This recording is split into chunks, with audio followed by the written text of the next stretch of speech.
Okay now. To person between my bed. I see. I see Panamata the wedding forget me. Okay. Papa you look at you. I'm not getting Mama say I want me to go back. I got no one to Jelumba. Oh, where would he get? I got you to put it on the road. That's the one day I did not buy a job.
Ẹ̀jẹ̀ mi ni ẹ kí n gbọ́, àkọ́bí ewé ayò, ewé tún méje, ìtún ló ní ọ̀tún ẹ̀ ṣe, ìfà ló ní kan fà ẹ̀ mọ́ra, àìbínú gbogbo àtàrẹ, gbogbo méjì ọkà bàbà, gbogbo mẹ́ta ọkà wáṣẹ́, orí ló túmọ̀ ẹnu, gbogbo ọ̀nà ní túmọ̀ ẹsẹ̀.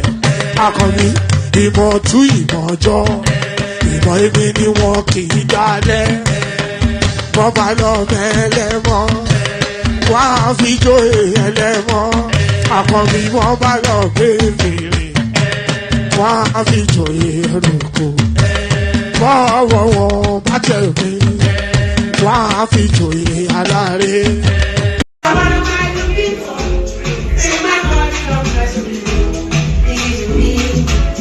Ayandaba, ayandaba, ayandaba, ayandaba.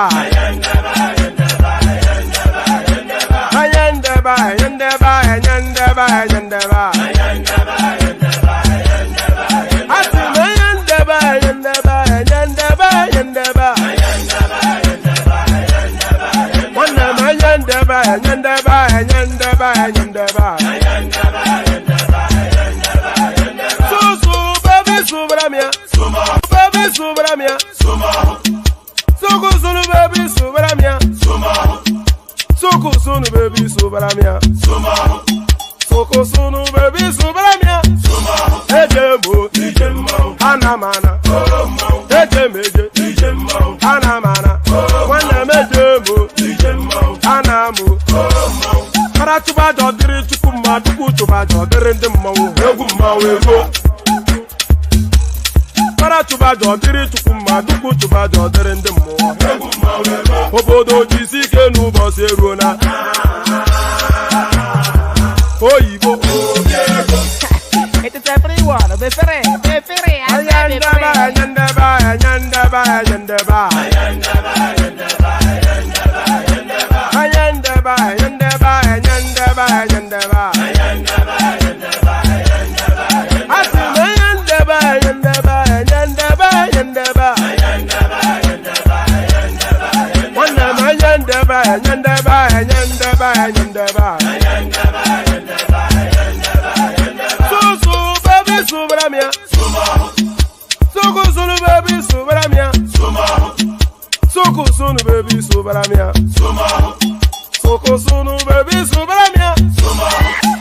Ladies and gentlemen, sometimes you just have to act like you are drunk, like you are crazy. Confuse your enemies, confuse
them.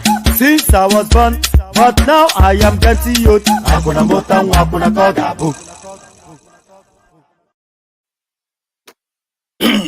And there it is right there.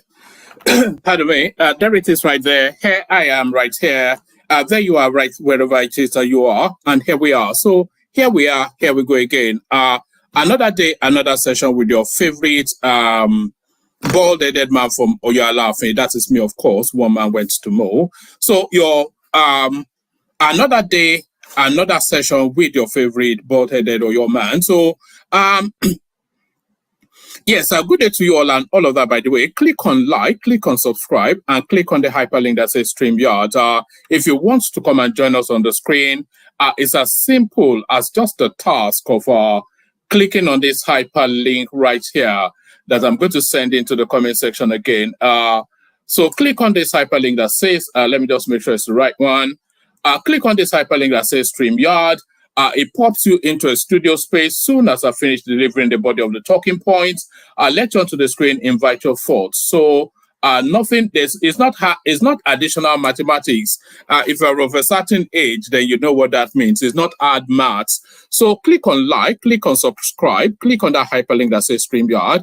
And if you want to come and join us on the screen, yes, click on like, click on subscribe, and if you want to come and join us on the screen, click on that hyperlink that says StreamYard. So there's another click that you can do. This is entirely discretionary, but that was what Ayo did to supercharge towards the platform. So if you want to join Ayo in that space, that $sign at the bottom of the screen, at the bottom of the chat section, that's where the super chats are. So if you want to use that, we want to anticipate a minimum of 5 super chats every session. So Ayo has kicked it off, so 4 more to go. So well done, Ayo. And so good to see you as well, fair child. Ayo, I'm surprised you know that that's Bolojo music, by the way, Ayo. That frames you somewhat, and that is a fair lassa Awaye. So good to see you. I hope I pronounce your name right. So good to see you all. So good to see you all. Just ease into it. So lock yourself into this space from today all the way through to tomorrow. So I have my reasons for saying that. Lock yourself onto this space from today all the way through to tomorrow. So tomorrow we kick it off with Dupsy, who is going to be doing a session around African parents asking the question if they would let their rich son marry, if they would let their rich son marry a single mother. So that's quite a thorny topic, and only somebody like Dupsy can navigate it. So she'll be kicking it off with that. She'll be speaking about the Folorunso Alakija divorce as well. 30 plus years of marriage suddenly gone. One of the top 5 richest women in the world. So it's certainly nothing to do with money. Did the guy get somebody pregnant? So all of that, we'll discuss all of that. So I've sent the link for that session to the comment section. So that session starts around about 3:45 p.m. UK time. It's a short little session, lasts about 2 hours, no more. So book yourself in for that. So now, so having now spent that time with Dupsy, you're allowed to take a mini break, but quickly come back for around about 9:45 p.m. UK time, when we shall be having a special guest, Adamu Garba, joining us. So we'll have Adamu Garba joining us. So a lot of you should know this guy. Is quite an outspoken social critic, political commentator. I think he romanced the idea of taking the YPP tickets during the last presidential election. So he's a big name with big opinions. So let me just give you a flavor of who he is. For some of you that might have been living under a rock, you don't know who Adamu Garba is. So this is Adamu Garba, who will be joining us. I spoke to him just about an hour ago before we started the session, and he's quite excited to join. The internet is working fine in Nigeria now, so we have no anticipation of the struggle to get into the studio. So everything is all set up, ready to go. This is the fella that is joining us tomorrow. So you also don't agree with the manner in which Tinubu government is handling the devaluation? I think the devaluation of the currency was not was rash. It was improperly done. It was rash actually. There's supposed to be an economic corporations account. All the dollar that we receive supposed to be channeled to where dollar is required, not every other thing. Dollar should not go to because I want to buy pure water, you just take dollars. You know, it doesn't really. Dollar should go to productivity, where productivity is required. That is the only way to be able to shoulder the effect of devaluation, because if we don't arrange it very, very well, and we don't get our productivity very well now, we will still be going on a downward trend of the naira going much more lower against the dollar. So that's the guest joining us tomorrow, Adamu Garba. Here is another little flavor of him. So just so you know who he is and what to anticipate, 9:45 p.m. UK time, Adamu Garba, he joins us. So let's give you a little flavor of this, and I'll send the link to that. He was having 21. What does a 21-year-old know about ruling a country? Sincerely, personally, I cannot even say why. But I was like a little bit activist, you know, talking about social ills in the society. And I came to understand that there are root causes of these ills. And those root causes are usually from the governance system of the country, because that's where the moral consciousness of the society raised a little bit higher. And then the country gives a platform for people to be what they want to be, or what. All right. So that's our guest for tomorrow, Adamu Garba. So that's Adamu Garba joining us tomorrow. So make sure you're fully booked in, ready to go. So 2 for the price of 1. Dupsy in the afternoon, and in the late evening, Adamu Garba. So bookmark both spaces. So don't say I don't do enough for you. Look at all of these heavyweight people that I keep bringing here to come and spend time with you guys. So do all that. So like, subscribe, and then come join us on the screen with the hyperlink. But then, of course, bookmark those sessions as well, the Dupsy session, and then Adamu Garba later on in the day. So Adamu Garba later on in the day. So let's get on then with what's happening today, what's happening this moment and now. So there's a sense of deja vu to this first headline. And by the way, the place is not awash with news, and it's going to be a relatively short session. But there's a sense of deja vu with this one. We just had now that incident with the army personnel. So now it looks as though that area is still very much in flames. 6 policemen killed in Delta ambush. 6 others missing. So this custom now of releasing their photographs. So these are the topmost ones are the ones that were pied, as they like to say, and then the bottom 6, those are the missing ones. The Nigerian police force has confirmed the death of 6 officers killed whilst investigating the disappearance of 3 colleagues in Delta State. The first public relations officer, ACP Olumuyiwa Adejobi, disclosed this in a statement on Saturday. Adejobi added that 6 other officers are still missing and 5 suspects have been arrested in connection with the killing. The statement partly reads, the Nigerian Police Force is profoundly saddened by the devastating loss of 6 courageous officers in Delta State who exhibited exceptional valor in the face of adversity. These brave officers tragically fell victim to a cowardly ambush by armed assailants whilst undertaking a mission to investigate the disappearance and rescue of their 3 colleagues in the Ohoro Forest, Delta State, whilst 6 others are currently missing in action. Our heart extends to the families, friends, and colleagues of the fallen officers during this period of profound sorrow. We stand in solidarity with them, offering our deepest condolences and earnestly praying for the peaceful repose of the departed souls. The FPRO identified the deceased officers, and then it goes on to give us names. The statement further added that the NPF will posthumously recognize the officers for their service and sacrifice at an upcoming award ceremony. It also stated its commitment to supporting the family of the deceased. So we wait to see that, to see if that happens, because often instances, the families of the deceased get abandoned within the Nigerian security, whatever it is. The statement added, furthermore, the Nigerian police, the statement added, furthermore, the Nigerian police force is committed to honoring the memory of our fallen heroes by recognizing their bravery, dedication, and sacrifice. So the language somewhat reads like the language that they use in the military. You don't often instances hear this language with the police forces.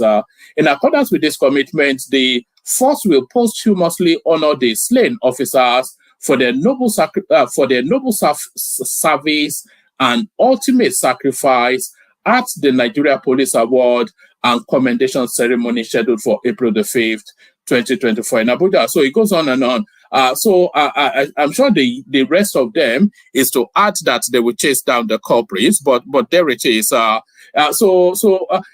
what really strikes me is that this happened in Delta State yet again. Pardon me. What struck me, and by the way, I must just advertise this again because I am very excited by it. So Adamu Gaba joining us tomorrow, as I said, 9:45 p.m. UK time. I've sent the link to the comment section. Bookmark it, share it on your social media spaces, spread it as widely as you can. But this really, what made me bring this story is that it's happening so quickly. Off the back of what happened previously with the however many soldiers. So that Niger Delta area now, you don't want to be living there because it's a shoot on sight area now. That's what it's seeming like. All right, let's go on from there to the next one. Let's go on from there to this. So this one will really rankle a lot of people. You know, this one will really annoy people. Tinubu to Nigerians, buy homemade goods to sustain stronger Naira. So buy homemade goods to sustain stronger Naira.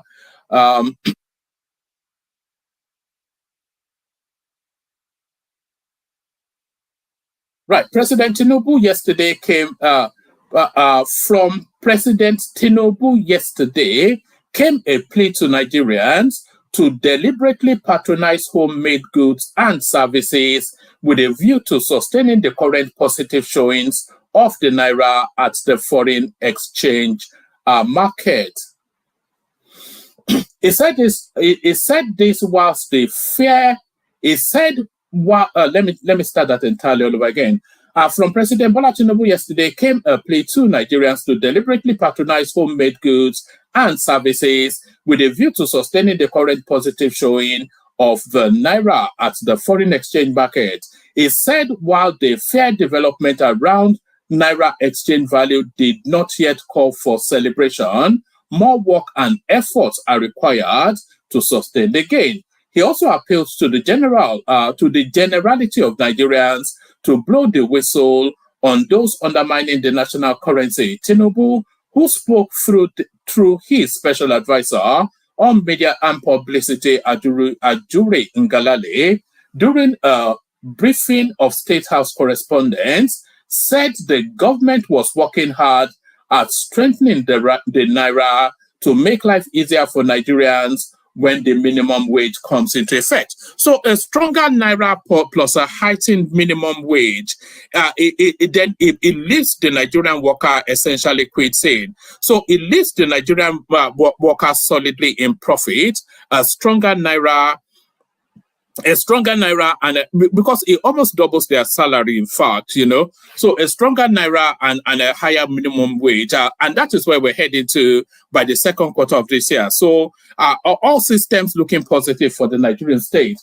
Tinubu spoke through his special advisor on media and publicity, Ajuri Ngalale, during a briefing of State House correspondents, said the government was working hard at strengthening the naira to make life easier for Nigerians when the minimum wage comes into effect. So the minimum wage is actually anticipated to come into effect on May the 1st. The naira has appreciated at the foreign exchange market over the last few days, gaining 18 naira to close at 1,382 naira to the dollar at the official market on Thursday. So this is essentially the time to buy the naira now. So if you want to come out on the other side as a winner, I would recommend that you go and buy the naira now.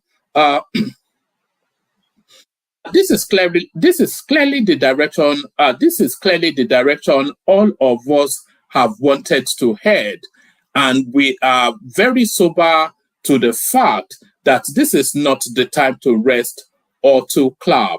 This is a time to deepen our efforts, to dig in and work harder, which is why His Excellency President Bola Ahmed Tinubu has approved a series of interventions to ensure that we see a mass strengthening of the Nigerian naira against all other global currencies, Ngalale said. According to him, Tinubu wants Nigerians to understand that there has never been a more important time in our history to actively agree together that we will patronize and purchase made in Nigeria products across all value chains, across all sectors. So that is the one line that will really annoy people, because of course we saw the SUVs that they were buying, all made in China and everything. Who looks chubby? Oh, you mean Adamu Gaba? So yes. So I was just reading Chioma's comment there. So that's Tinubu then rallying call. Buy made in Nigeria goods to sustain stronger naira. So maybe lead by example will be the repost from other people. So let's go on very quickly to this space. National Assembly should quickly hold on. All right, that's better. National Assembly should quickly attend to state police asking governors to submit memorandum is a waste of time. So this is Seyi Makinde, the Oyo State Governor, who has come out on a media blitz to speak to All Matters Nigerian. Governor Seyi Makinde of Oyo State has described the submission of memoranda by governors for state police as a waste of time. The Oyo State Governor stated this in an interview on Channels Television on Friday, whilst faulting the 16 governors' submission of a report on the matter to the National Economic Council. Recall that on Thursday, NEC confirmed receiving memoranda from 16 governors who expressed their support for establishing state police. The governors had said that the state police will address the myriad of security challenges facing the nation. However, 20 other governors were yet to forward their reports to enable the NEC to act on them. Reacting, Makinde said, I did not submit any memorandum on state police, but my position is very clear about state police. I see it, quite frankly, as a waste of time. I did not submit, not because of arrogance, but because I don't think the approach will quickly get us to where we want to go. You are asking the states to submit memoranda on how state police will work. Makinde said the issue of state police could best be handled by the National Assembly and not the National Economic Council or the National Security Advisor. So it is a matter of legislation, by the way. So it is a legislative, it's nothing at all to do with the Economic Council. It first has to have the sign-off from the Parliament so that it is instituted in law, and then from there, the NEC can then talk about the affordability of it or what the budget will be. And they cannot even say they cannot afford it, because you cannot afford insecurity, then you cannot afford security rather than you afford insecurity. All right, let's take it from the topmost paragraph again. Makinde says the issue of state police could best be handled by the National Assembly and not the National Economic Council or the National Security Advisor. He argued that the issue must pass through the Parliament since it was a constitutional matter before being replicated at the State Assembly. The governor said the National Assembly, they know what to do. They have people that can quickly do this work. And we do know that they have people that can quickly work, because we saw that in practice with the repeal and reenact of the students' loan bill. They did that within a week, so they can move at speed when urgency is required. He argued that the issue must pass through Parliament since it was a constitutional matter before being replicated at the State Houses of Assembly. The governor said, the National Assembly, they know what to do. They have people that can quickly do this work. It is not the National Security Advisor or the National Economic Council that will deal with the issue of state police. It is a constitutional thing and should go to the National Assembly. Then, at the state level, we get our state houses of assembly to pass this law. Governors elected on the platform of the People's Democratic Party, PDP, had on February the 12th restated their position on state policing as the solution to the country's worsening security situation. Regional social political groups such as Afenifere Ohanese Ndigbo, Middle Belt Forum, and the Northern Elders Forum have repeatedly called for state police as a solution to the nation's increasing security challenges. So what Seyi Makinde is suggesting essentially is that this is somewhat of a delay tactics, insisting that it has to pass through, that is a waste of time. The submission of this memorandum and it being discussed at the National Economic Council. What has the National Economic Council got to do with state police? It's a legislative matter, it's a constitutional matter, it's a parliamentarian matter, it's a matter for the Parliament. So it's a matter for the Parliament. So let's go on from there to this. Plenty of space on the studio, by the way. Anybody that wants to jump on. Lagos Labour Party members tell Abure to resign chairman position. It's not a matter of if, but when. I think I can't see this guy being the leader of that party by the end of April. April is next month, isn't it? I can't see him still. I was counting the months with my fingers, by the way. I can't see this guy being the chairman still of that party by the end of April.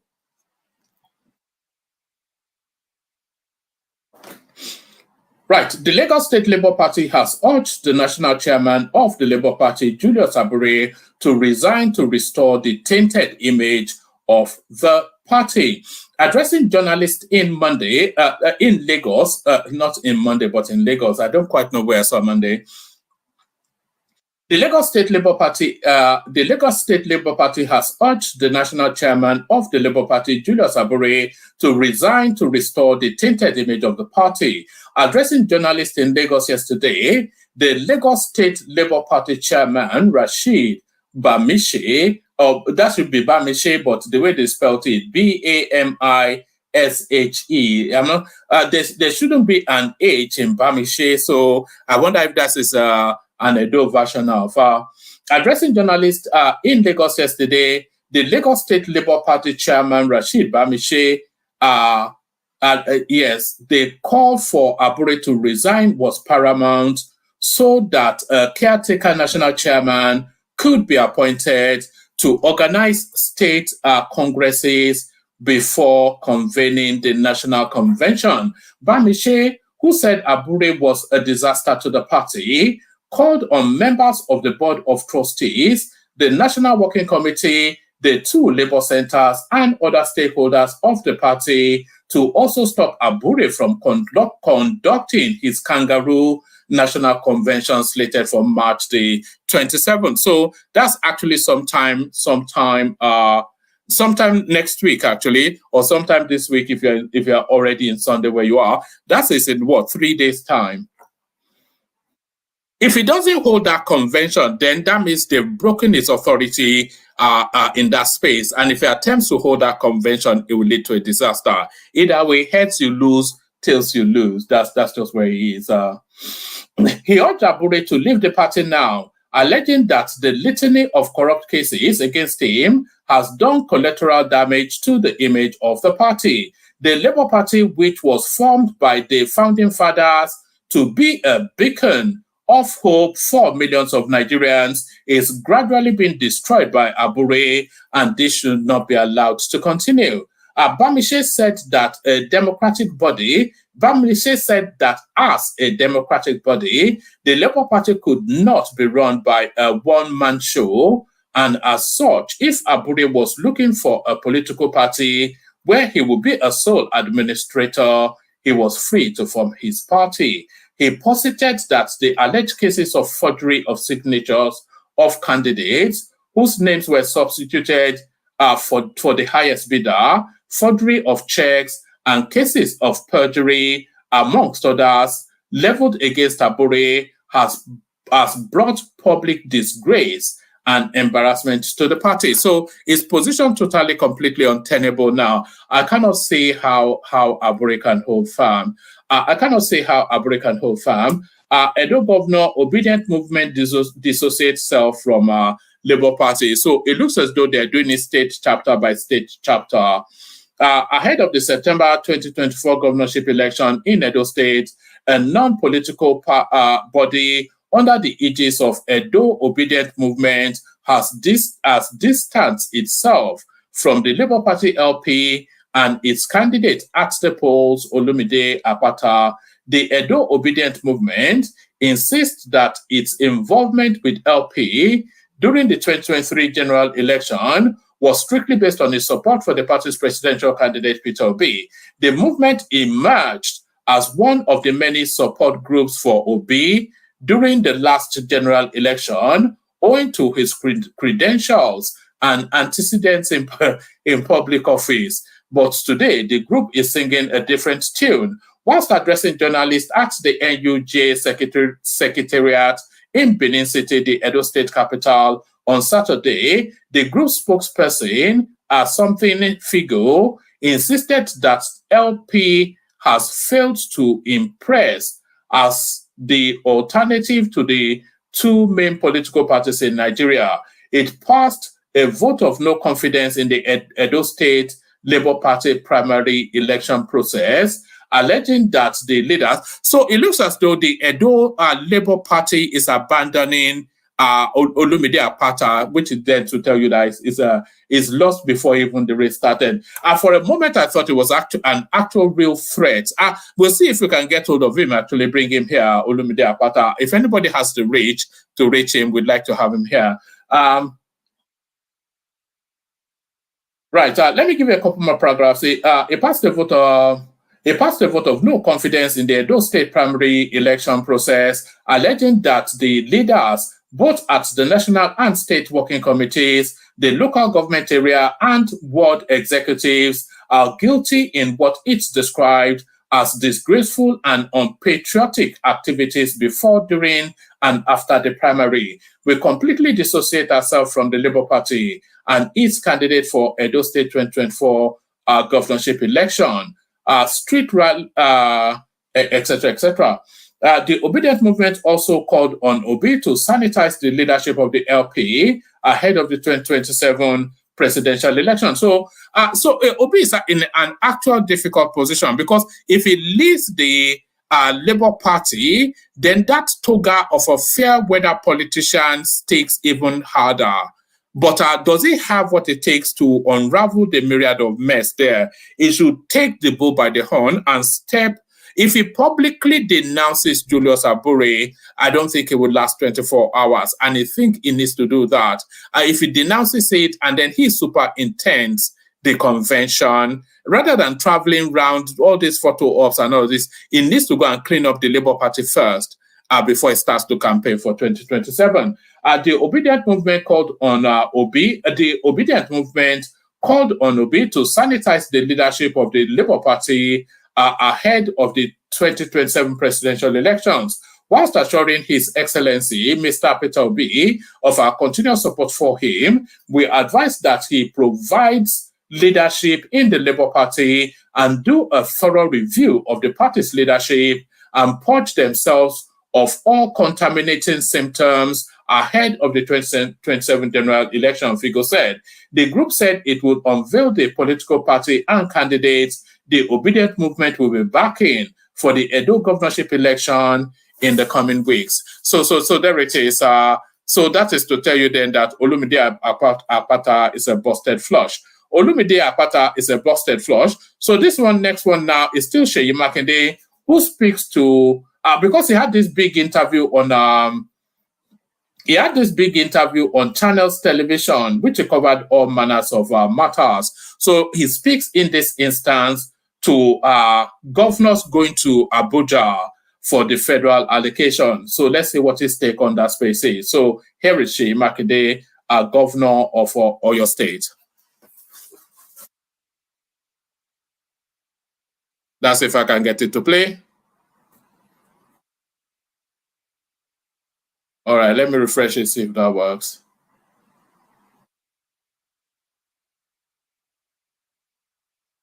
All should not be going to Abuja.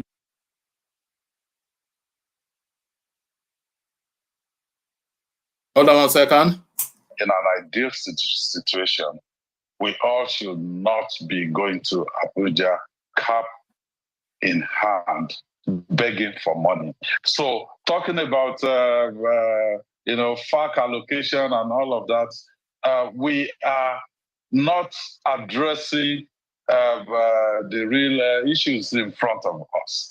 As of this particular month, for instance, this is the figure that came out yesterday. Oyo State got 9.3 billion as the state allocation from the federation account.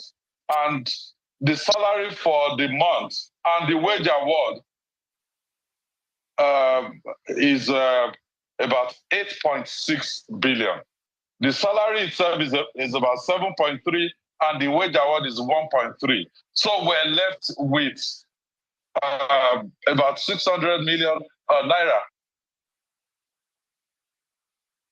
at the end of this FAC allocation. Is that what will take the state somewhere when the totality of the project that we're currently carrying out is in hundreds of billions of... So you can actually see why a lot of these states go to the markets to borrow money. So what is telling you there? So let's take that as an average. And Oyo State is a middle of the road sort of a state within the Nigerian paradigm. A lot will get more. Places like Lagos State, I expect they will get more. I suspect that the oil-producing regions will get more. But let's take that 9 point something billion naira as an average. So that's the monthly allocation from the federal coffers to your state. So look at the size of that state. Your state, as a geographical mass, is bigger than the whole of the Southeast. So it's asking, and it has to be administered. And they're asking then that the state administers Oyo State with 9 and a bit billion naira for a month. How is that possible? You know, how is I think it's already told you that the salaries itself, they are 8-point-something billion naira. So that then leaves you about 500 million naira to administer, to build roads, to build schools, to build hospitals, to do all manners of things. So you see now, and you're not allowed to control your resources.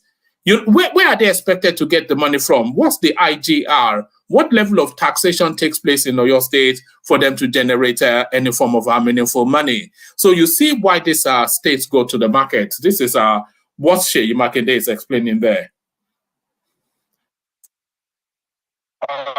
About 600 million naira at the end of this FAC allocation. Is that what will take the state somewhere when the totality of the project that we're currently carrying out is in hundreds of billions of naira? So there it is. That is Seyi Makinde right there, giving you the cold realities of the. You know, I am not one to suggest any sympathy for a state governor, but but from what he said, I mean, just do the arithmetics for a moment. Yes, do the arithmetic for a moment. You know, 9 billion naira. Let's take that as an average payout. I'm sure better months will get 10, lesser months will get 8. But there's a consistency to that money, and that is the wage expectations and the remunerations of that is the administrative runnings of a state. You know, buying petrol, all of these things, all of that to come out of the derisory 9 billion naira. You know, so how does that even work? You know, and by the way, that is a woeful, because prior to removing the fuel subsidy, he will have probably been getting 3-4 billion naira. The salary still remains consistent at that 8 billion naira. And then this is the narrative then of borrowing money to pay salary. So that's where all of that comes in. Let's go on then to the last bit, and then we've got 2 people in the studio. Anybody that wants to hop on. So let's go on to the last bit, and then we kick off the session. So this last bit here, nothing at all to do with politics. It should really be for Jupsi's session, but let's bring it here. I miss Nigeria and the life I was living before I left. Germany-based engineer cries out. So this is the narrative of so many people that, the images that people put out on Instagram, all of these spaces is totally at odds with I'm talking about their Broadians. The images they put out on all their social media handles is totally at odds with the realities of their lives. A lot of people in the abroad, especially in European countries, they live a very miserable life. And this is what this guy is saying. I miss Nigeria and the life I was living before I left. Germany-based engineer cries out. So let's find out. Right. I have no single motivation left in me. I miss Nigeria. I miss Nigeria. I miss my family. I miss my friends. I miss the life I was living before I left. Even if it is just for a week, I want to visit Nigeria. My mental health is not at its best. I thought it is going to be an easy ride since I am naturally an introvert. But right now, I feel extremely bored and basically nothing interests me. A Nigerian engineer based in Germany has taken to social media to express his sadness at being away from home. In a post shared on Twitter, the engineer said he misses Nigeria, his family, friends, and the life he was living whilst in Nigeria. He said that his mental health is currently affected due to being away from his home country. So I mean, a lot of people will hide behind a lot of stuff, but on average, this is the life of the abroad person. So that's the life of the abroad person. So we leave it there for now. So we leave that as the pieces we're going to be talking about for now. Maybe in the course of the session, more will come up, but we leave that there. So we leave that there, but only really for me to flash up tomorrow's sessions again. Dupsy kicks it off with, as an African parent, would you let your son marry a single mother? So that's where Dupsy picks it up, and the link to Dupsy's session is right there on your screen. So so come join Dupsy. So bookmark this. So after Dupsy is done, we'll give you a moment to gather yourself. And then we have a big session with Adamu Garba, one of the big voices within the Nigerian political space. So he joins us 9:45 p.m. UK time. So the next link now is to the Adamu Garba session. Bookmark that. A conversation with Adamu Garba, political analyst, social commentator, former presidential candidate. So you remember, it said a lot of controversial things in the past. So we'll be holding him to account to some of those and asking for his expansiveness on the Nigerians going on. So a lot of that. So bookmark all of those. So essentially Sunday with the one-man platform, and share the links to all that on your social media handles as well. So do all that. We play the Kegite music and then we kick the session off. But first, as soon as I always struggle to find, you think I'd have it immediate to hand by now. But first, we go to the Kegites. Only water, where they see ma. Water, only water, where they see ma.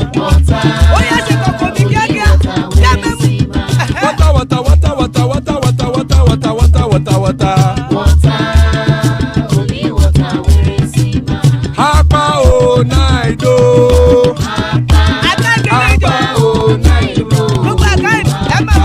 Hapa you don't come o.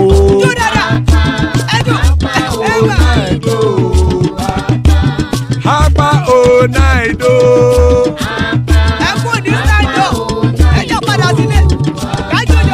Oro kẹ̀kẹ́ ẹlẹ́mù yé o. Ibe sodi kẹ̀kẹ́ ẹlẹ́mù rẹ o. Obi master kẹ̀kẹ́ ẹlẹ́mù rẹ o. Chifu Faila ti kẹ̀kẹ́ ẹlẹ́mù rẹ o. Eruku lẹ̀lẹ̀ ẹlẹ́mù dé. Eruku lẹ̀lẹ̀ ẹgbẹ́ ẹlẹ́mù dòde ojàre o. Eruku lẹ̀lẹ̀ Ghana ti dé ẹgbẹ́ bọ́ọ̀dì o. Ọmọ ẹlẹ́yẹ ẹ̀yẹ o ó dìle o. Odúyẹ̀lá ẹ̀yẹ o ó dìle o. Petrosonama ẹ̀yẹ o ó dìle o. Petrosodúnkẹ́ ẹ̀yẹ rẹ̀ ó dìle o. Ẹlẹ́kọ̀ ọ̀run mú ìní o.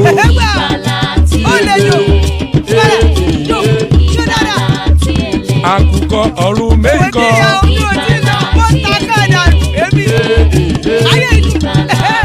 Ikú kò ní ríwà gbéṣe o.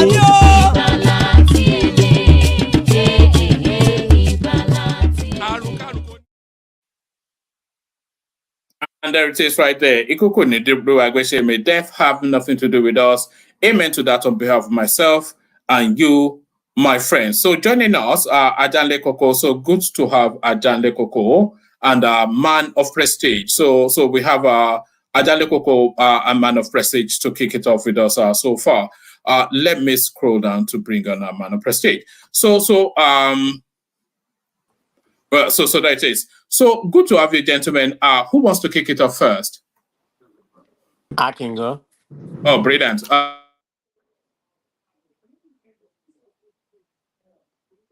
Hello? Kick it off with actually can you not hear me?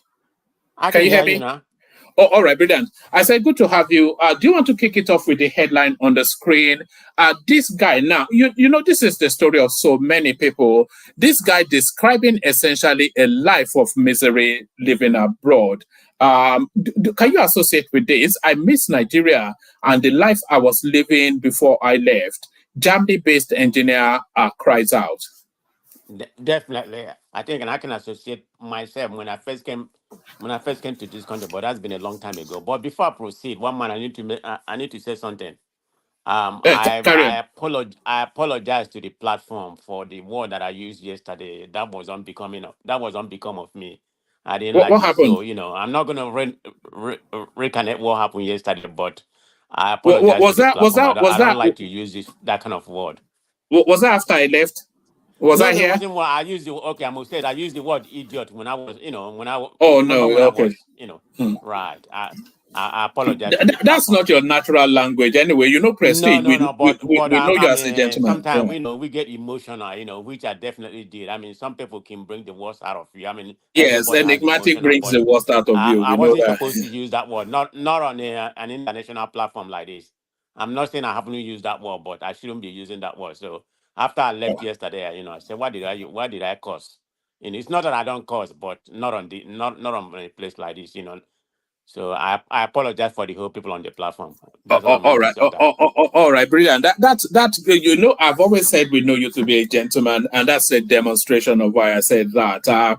It may have passed a lot of people. I didn't even acknowledge it. I didn't even, but you Yeah, felt yeah, it yeah. wasn't If I right. say something like So, that, so, other people probably had me. all right, brilliant. Yeah.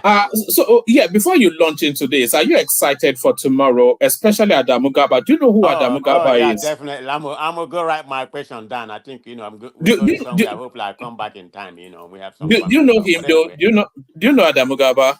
Do you know yes. him? Who don't know him? Yes. All right. So that's that for tomorrow. But for today, this engineer missing home. Yeah, that is very, very common. And I'm gonna send something that is pertaining to where you live to, one man. So, but before I begin, I don't know how you all live in London, in Europe, Canada, or that kind of things. Believe me, I'll be bored. I mean, almost all my family is here, so that's a different case. But I'm just saying, there's no activity. Ajali Koko is here. He can testify. I don't know where he is, in US. But I mean, there's a lot of things to do here. I mean, you can't be bored. I'm just saying, if you've been here for a long time, you can't be bored in America because it's not gloomy and all the time. I mean, we get cold, but not like you. I mean, where I'm staying right now, the temperature is like about 75, So Houston, I think, is like about 72. So we're not as cold as, I think it's probably the Europe. I'm not saying what he said is not right, but mostly in Europe. I don't know where he's coming from. I think in Germany. Yeah, I can see that, you don't have any family, you're pretty much stuck, inside, regardless of how much you make it or whatever, you just be miserable. You may have a mental issue. So I don't know how you're surviving in London, one man, when you come to. You know, I can attest to that. The UK is quite a miserable. You get Yes. sunshine maybe 3 4 months in a year. You're Yeah. wearing so many layers of clothes. You don't say hello to your neighbors. They don't say hello to you. You avoid Right. eye contact with everybody, and then you just drudge on the train. You hide behind the newspaper. You go to a job that you hate them and they hate you, and then I you come mean, back home to. It's a I know a lot of my miserable life neighbors in it. because Yeah, we've been living here for a long time. yeah. I do my yard. I mean, every now and then I hire somebody to do my yard, but I prefer doing my yard. Give me exercise. So I'm outside a lot of time doing my yard, interacting with my neighbors. So, and there's a lot of things, to do in America, I mean, all kind of social something, particularly when you have family, you fly from one city to another city. So it's a little bit different from other places like Germany, Canada, where you stay. I mean, it's just miserable forever. For example, USA is misty all the time, rain all the time. You probably have summer for 2 months or whatever. I don't know, but yeah, I can understand. What he's talking about. I don't know if he has to do. People stay here because they're used to it and they can't go back home to go and restart. So Right. they surrender to it. No, More the case. Yeah. I can't live in US. I don't have any. I can't live in UK. I don't have anything against it. I mean, I love my Americans. Maybe that's why I'm comfortable. Yeah, I can testify to that. I've had a lot of that stories. I mean, Because there's some YouTuber that go all over. Most of them are in Europe. What did that? The regret of coming to America. It's not necessary. Some of them are making okay, are doing okay, but they don't have time to spend the money. Neither they are working 2 or 3 jobs. Of course, most of people over there they do that. And send the whole of their money to home. I mean, you miss your family, nobody. But if at all you have your family, your immediate family, you will stuck at home. I mean, pretty much indoor. So I guess me, I'm talking about me. I'm different. I've gotten acclimatized to the condition in USA. I'm very pro everything happening here. I like Do you football. do, I like most do, of their sports. I like most of their entertainment. So Pre- it's just like, Prestige, Prestige. Do yeah. you see yourself living anywhere else? Do you see yourself still living in Nigeria? Not right now. I don't see myself living in Use Nigeria, ever. but Do you? I mean ever. I can tell. I don't have any plan for that now. I don't have any plans, so I can definitely see You, me you know, there. I But don't. I don't see I Tell us don't. the myself. truth. Eh? Tell us the truth, man of ready. You say- What? I'm just saying for Answer that now. I question got to cook. directly. I can't. Answer it correctly. No, I can't. I'm telling the truth. But I I, I, can't say what's going to happen tomorrow. But for now, I don't see myself. Regardless of the condition of Nigeria improve or whatever, I can't see myself. Prestige. I cannot see myself ever living in Nigeria again. I can't see it. I like to romanticize about it, but in actual practical terms, you know, Yeah. when you can just have a flu and you die in Nigeria just because of they Oh don't have yeah, hospital, they don't have definitely, anything. definitely. So I mean, you go, there's no light. You run generator. I can't sleep. I mean, Can I'm a you very light sleeper. imagine? I Can can't you sleep with imagine? generator. Buruk, buruk, buruk, every Yeah, single, oh God. although where we have the one we have is a little bit it's not that noisy. But how about people? Some neighbors has a noisy one, so I can't control. I didn't control that when I was in Nigeria. So All right, brilliant. Take us to the first political space. 6 policemen killed in Delta ambush, 6 others missing. So it looks as though that Delta space is a is hotbed. it at that particular place? Is it the same local government, or this is the one that happened? Because there's one that happened in Asaba. Is that something new? Is it correlated No, to no, what what we've been discussing? no. This is new, but I couldn't say for certain if it's the same local government area. And I don't think they are related, but it's just that area seems to be flashing up in a killing of security personnel. Yeah, they have to do something about. There have to be some amicable way to handle things there. The way things are going over there is getting out of control. There has to be a way. Maybe they should, remove the military and let the police go in there, because that's police. Supposed to have a peacekeeping stuff like that, not the military. The military, they are trained to kill.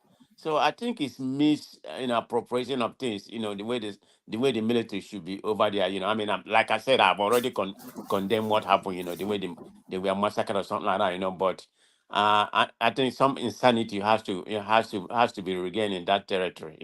Else it's going to get out of hand. So All right, brilliant. Let me take you to this space.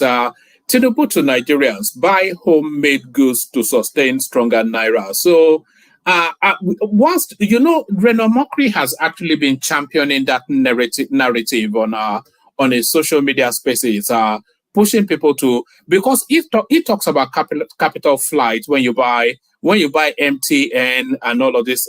So Tinubu seems to have latched onto that space. But do you think he should be the person saying this? This is the one yeah, that they that, say that charity drives. start at Yeah, home. yeah, They have exactly. to exemplify that. Yeah, I yes. mean, what if I were to what I would do? I would just say any government apparatus should go ahead and start.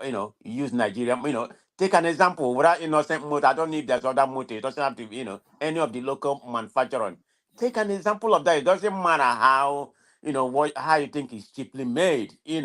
Invest money in that area. So you need to lead by example, but it doesn't really matter what he said, because Nigeria, there's so much Americanized right now. Everything has to be Europe. So we have to start changing the mindset. It's not something that's just going to happen overnight. It's going to take years, but the government has to lead in that area. So you can't just be talking. You need to do the working. So I don't know what he's talking about. You know, it's just to make it sound like they're doing things. But if you want to do something as a government, you need to lead by example, because Nigerian mindset, the way they are right now, nothing like foreign thing. Even at all, you know, you give them money to buy those, and they want you to send them something from here, iPhone or something like that, you know. So Nigerian people, they just like foreign things. So it's not going to stop. I mean, because I've been watching the Naira recently. I mean, like I stated, you know, it's a right, you know, it's trending right. I think last week it was like about um last week it was like about 1500, then it went to 1480. As of today, it went to 1460. So I don't really know Is what it is up. 1460? I thought they said it's broken through to the 300 and something mark. What that must be from? Are you talking From about from the real bank exchange, or are you talking about the black market? No, I'm talking about the black market. They said it's 1,300 and something. No, that's not true. As of today, as of today, you know, it's 1460. No. So I can't really tell, you know, they have backload pay all those payments. I don't really know what is really happening. If it because the decision has plateaued. You know, the naira has, you know, the naira depreciation has plateaued. Now it has nowhere to go anymore. Maybe it's just coming down. I don't know what they're doing. I wouldn't say what they're doing has made any impact yet, because if you look at it, there's no trend. You know, the production, you know, department, you know, it hasn't changed. We are not producing more, and there's no difference between the economical and the political situation in Nigeria. That hasn't changed, and USA dollar. I mean, US market, US hasn't changed. So everything has to do with dollar. I don't think it has something to do with that. Again, to me, it may not go higher. It has been. I think the highest it has been, was it about 16 or 1700. So it's kind of plateau. Or it may go up to 100. I mean, maybe up to 1,000 or whatever. But I don't see it going to where it was before. So Yes, you know, a lot of anticipation. My anticipation is that it will get to three digits. That's where I see the naira. Maybe But 800 to the but dollar. I hope That's where I it's a, see it. I hope you know it's a, I mean I hope it's a good thing. You know, forget about we here. You know, we think it's benefiting us. No, it's not benefiting us. Particularly when you're doing business in either. But one man, you shouldn't have. You don't advertise. You don't advise people to start buying naira now, because if anything happens, they come here I and should. claim you. Oh, all right, that's true actually. But just to say, it's not financial advice, but that's what I am doing. You Oh, know, okay. I'm going to do that until it gets to about 1,500 to the pound. Yes, or 1,400 to the pound. Then I'll stop. Oh, Um, okay. because Yeah, about that's yes, it seems to be strengthening anyway, which I think should be good news for everybody. yeah. Maybe Let just yeah. I mean, to me, it's a good news, particularly if you want to do business. You know, it's a very good news. But let's just watch it. Maybe in about say 3 weeks, a month, see where the trend come to be. Then we can talk. I hope it, but I don't think it's gonna go up. I think it's plateau. This is my own opinion. yes, I think the spike has reached its peak. Yeah. I think the spike has reached its peak. It may go up a little bit, then pull back, and then continue. It will go up, pull back, come further back. It'll do that. But no, I think Tinubu is starting to applaud himself somewhat. But don't Well, it's clap for not. It's yourself. not time to applaud yet. Let's just wait and see. Oh, oh, oh, Because it's a minimum game right now. I'm not saying any minimum game is something, but let's hope and see. Where that trend. If the trend is going to continue, that would be a good thing. all right, brilliant. Let me take you to the space. National Assembly should quickly attend to state police. Asking governors to submit memorandum is a waste of time. So it's the Oyo State governor now speaking to that space, and I have to say that I agree with him. So they had this National Economic Council, and at that National Economic Council, about 16 state governors submitted memorandums for state police, and the Oyo State governor is saying, I have not submitted, not because I don't want it, but that's just a nonsense. It's a parliamentarian thing. And the National Assembly should quickly look into this matter if they want any movement around that space. So, what are you making of his stance? And do you think they are stalling this state police thing? I don't know where this is gonna go, but before I proceed, I always like him. I always like Makinde. Him, I'm gonna just name you the three governor and the up and coming one. Makinde, Sobolu of Lagos. I think it was Borno State Governor, and Oji is Zolom. up and coming. So I know he has commissioned this light and everything. But let's see how that goes. So I will put him in the fourth bracket. But those are my four favorite governors. Yeah, I totally agree with him. That should be the National Assembly, thing. Where would some other economic body, be able to, promote something? I mean, they have to pass the law, and amend, and let it be constitutional, constitutional before before the state can go and take it over. So I don't know what are they talking about. Is it part of just stalling? But I hope not, because that's the right way to go. They have to start somewhere. I know it's going to be corruption or whatever. Some state may misuse it, but you learn from your mistake. You can't just keep on having every the police being centralized right now. You have to localize the police. There has to be some starting ground. Maybe beginning you will learn from somebody. I don't know how many years before you can properly take shape without the government, without the governors abusing it. But that will take a long time. But it definitely need to start. But like he said, I completely agree with him, because if that's the road, if that's the tactics they're following, then it's just kind of prolonging the whole thing, just kind of propaganda they're giving us here. So they need to. I totally agree with what he said. What do you think is delaying this thing? There is no. Yeah, Ade is saying there's some echo. Can you hear an echo? I can't hear an echo. No, I can't hear an echo. Oh, all right, Ade, I think it may be your system. Maybe log out and log back in. Let me ask you one man before you proceed. You Yeah. say the 16 governors have signed. Do you have the list of the 16 governors that initially signed it? Because if they did, it doesn't make any sense. The governor don't know what they're doing. They should know that something like this has to be a constitutional matter. Why would they even sign? Do you know the I list of think the governors that signed it? I don't know it offhand, but I think it's largely led by PDP governors. I think it's PDP governors pushing especially that space. Okay. But it's a step in the right direction. But like Marking this, just stated, it has to be National Assembly. They have to initiate the whole stuff. I mean, they have to amend it, making it constitutional. In the country, it can't just be something an economics or the security apparatus we formalize, because they need to be funded.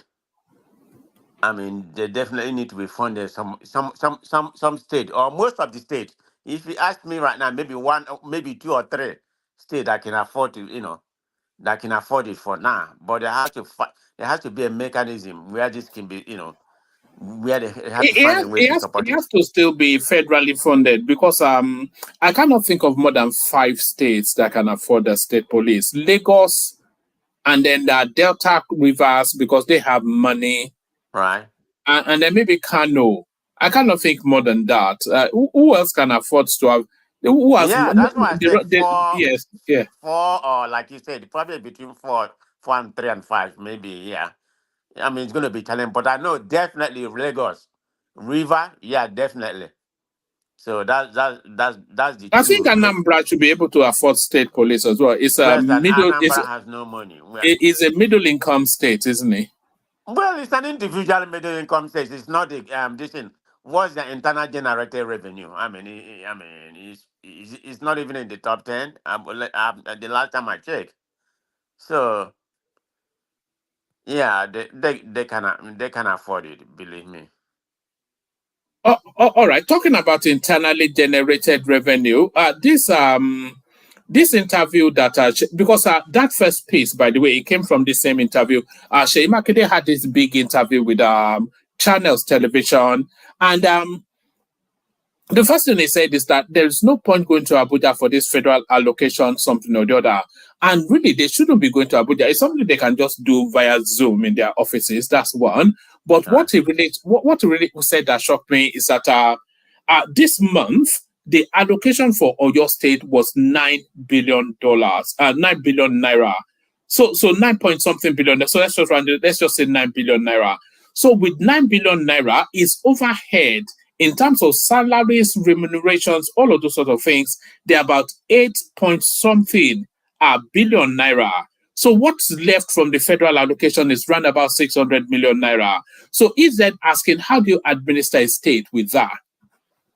Okay, You know, yeah, I think you because made a statement, you know, and you said yeah, that yeah. that 9 billion is an average. I think it's going to be less. I know state like Lagos State, River State, and Delta, you know, they're going to get more, but on average, it's going to be less than 9 billion because you know, Oyo State is among the top 10 in terms of getting all this money. I mean, you can bet on that right now. You know, Oyo State will be among the top 10, maybe 7 or 8. You know, that will get a higher allocation. But if you average it, believe me, if you average the whole other state, that may be getting 6 million, 4 million, out of the 36 states. So on average, it's going to be like about 6 or 7, 7 million, 7 billion. So that's nothing. I mean, inflation, everything is rising up right now. So that's definitely nothing. But that's not even the issue. You can't be depending on the federal government. The state have to find a way to generate. I know they borrow money, but they have to find a way to generate money. You borrow money, you build industry, and some other things, and people pay tax. I'm not saying tax the people to, hey, of course, market people, they don't make that much or whatever, so you can't be taxing them, for them to pay. But state has to find a way to generate money. Look at Lagos. They don't, they don't, And they don't control their resources, by the way. So outside of the federal allocation and the IJR, which amounts to nothing in most of the states, that's it.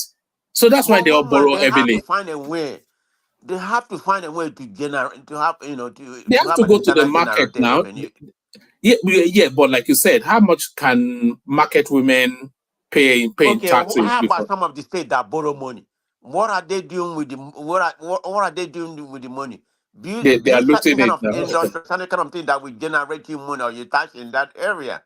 That's the way. Everything can just be oil, or something like that. I know River State, Delta State, Akwa Ibom, they have a higher internal generated revenue. Of course, Lagos is number one. So you have to find a way to do so, not just the federal government. This is why we are right now, because in the state right now, I mean, each state generate their own revenue. That's why they have an autonomous. The federal government can't come to California and tell them what to do. They can't. So they have to reshape, the state, find a way to generate, revenue. That's just the bottom line. All right, that's brilliant. Let me address Oga Cyrus's super chat. He says, one man, bring that Twitter guy for interview. So which Twitter guy? Is there's so many He's people probably on. the one that's coming tomorrow. No, he's not a Twitter guy now. He was I think it was the YPP. I think he contended for the YPP ticket for the presidential What a minute. election. Wasn't the one that was? Oh, okay. No, it's this No, guy. it's not him. Yeah, let me show you who he is. If I show you who he is, then you know him immediately. It's this guy right here.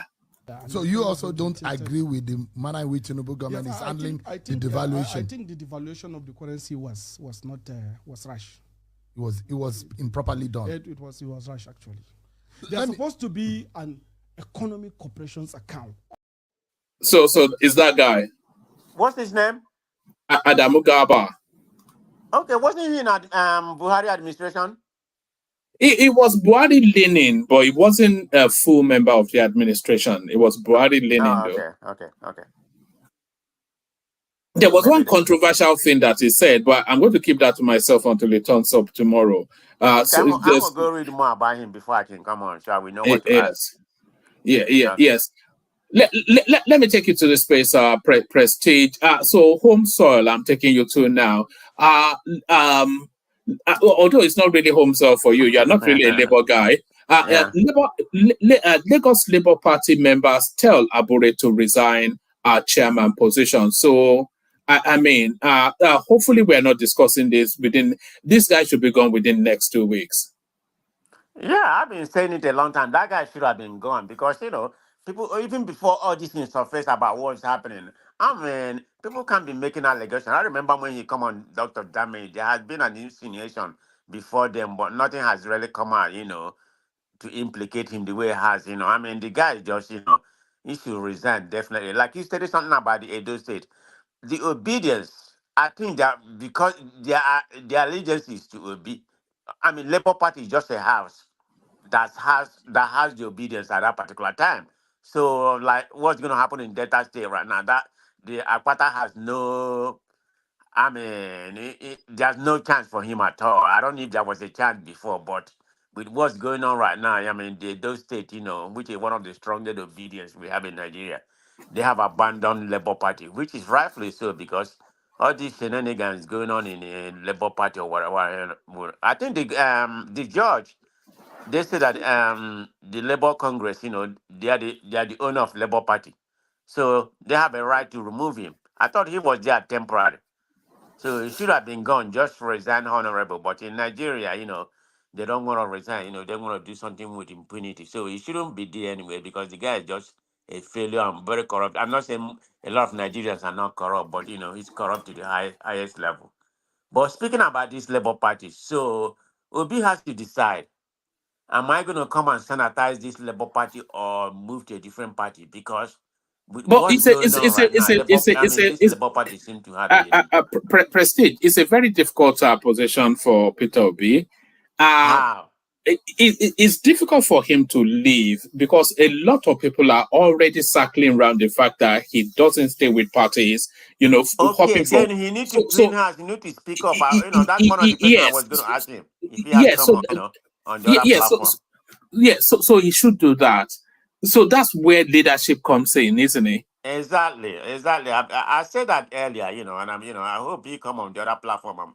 I'm gonna raise that question of leadership. I don't miss word. So I mean, with respect, I'm gonna respect him, but I'm gonna ask that leadership. So I'm not familiar with his leadership when he was a governor, so I'm not gonna even go there. But I'm gonna ask about what is currently going on right now. I mean, I like Obi, but the leadership is what I have to ask him. So I see the answer he's gonna give me. Yeah. All right. So the test for that space will be what happens to this Olumide Apata. Oh no, Um, Mama, he has no chance. he has no chance. No, not in Edo State. What chance? Who do you think the PDP guy is the most who's the front runner by your reckoning in Edo State? I think I had, I don't know too much about him, but the little I read, some people say the PDP guy, but remember, APC is in power. So they have the mechanism to do wonder, in that state, up to what extent. But yeah, but according to what I read, I don't follow Edo politics, so let Edo people come and tell us how they see things. But it's not because how they see what they tell us is definitely what's going to happen. But I know the Labour Party guy, the Akpata, he's out, in my own opinion. There's no chance right now because of the caucus that's going on in the Labour Party. Of course, you had what the obedience said, they're gonna form, they're gonna try to select their own candidate. I don't think they're going to vote for him because they don't believe in Labour Party anymore. Yeah, All right. We'll see how that plays out. We'll see how. definitely. We'll see how that plays out. Was there anything else that caught your attention in the news before I go on to Ajani Koko? Oh no, not really. But did you hear the news in America? I don't know if Ajalo Coca heard about the news. There's a guy, in America. He's like, I think he's like a security. He hasn't been to Nigeria in about 10 years or whatever. So the people, the kids in that school, Oh, I saw that they donated right? money, and that was about a week ago, wasn't it? Right, about a week ago, so he's going to Nigeria, but they open a GoFund, something, and the money is still growing up to right now. I thought that really made me, shit, want to cry. I thought that was a good thing. Yeah. I never like those sort of things. Prestige. Why? If it's done quietly, then I applaud it. But if they put cameras around and put it on social media, I would say, Oh, okay, yeah. okay. I don't know But wait a minute. I think when you do something about GoFundMe like that, you have to be very transparent. You know, You mean you have to any put it out GoFundMe to stuff. generate the money? Yeah. I think they're trying to show. I mean, it's a part of publicity. You know, the kids that do that. You know, I mean, they need to get the publicity. So that's why that come up. You know, so. But regardless, you know, he's glad to accept the money, you know, and go back and go back to Nigeria. How much did they raise? Do you know? The last time I checked, I think it was like, I don't know what it is right now. That's been about 2 weeks ago. I think the last time I checked, it was close to about, like about 30,000. Yeah, Dollars? yeah, $30,000. Yeah, Now that builds him a house now, doesn't it, or yeah, something that's in the about 30,000. village? The last time I checked, which was about 2 weeks ago, but the GoFundMe was still growing. You know. Yeah, Yeah, I thought it was a I good. saw it. I saw them crowding around him, and I saw him getting somewhat tearful. And yeah. Yeah, because he wasn't expecting. I think he's a security guide I think that's high school. Yeah. No, Oga Cyrus, I addressed your comment now. Is that Saki father, by the way? That Oga Cyrus, are you Saki father? I think you're Saki father. I addressed your Why you comment. say? Yeah, where's Saki Is father? asking me. No, Saki father said it's only going to come on when Deliver Rotimi comes. That's what people have told me. Oh, okay. I don't know what Twitter guy you're talking about. So how do I then reach him to get him on? It says, bring that Twitter guy for interview. Which Twitter guy? Is it Pastor Okozie? Or so, there's some Pastor Okozie that's causing havoc on Twitter. That may well be who he's talking about. All right. Tell me who you mean, then I'll be able to address it, Oga Cyrus. But yes, yes, stay with us, Prestige. We go on to Ajale Koko, then from him to Zita. Ajale Koko, you're up next. Hey, what's up, man? Not a lot, man. The usual, the usual Bulabalu, the usual Bulabalu, Bulaba. But speaking of Bulabalu and Bulaba, Tinubu asking that we should be buying made in Nigeria. So, Orugbale no ekoni. Him of all people. Well, what is the? I mean, what did they the backdrop to it, Abi, it's talking about the homesick guy. Well, I don't know him, so it'll be a big of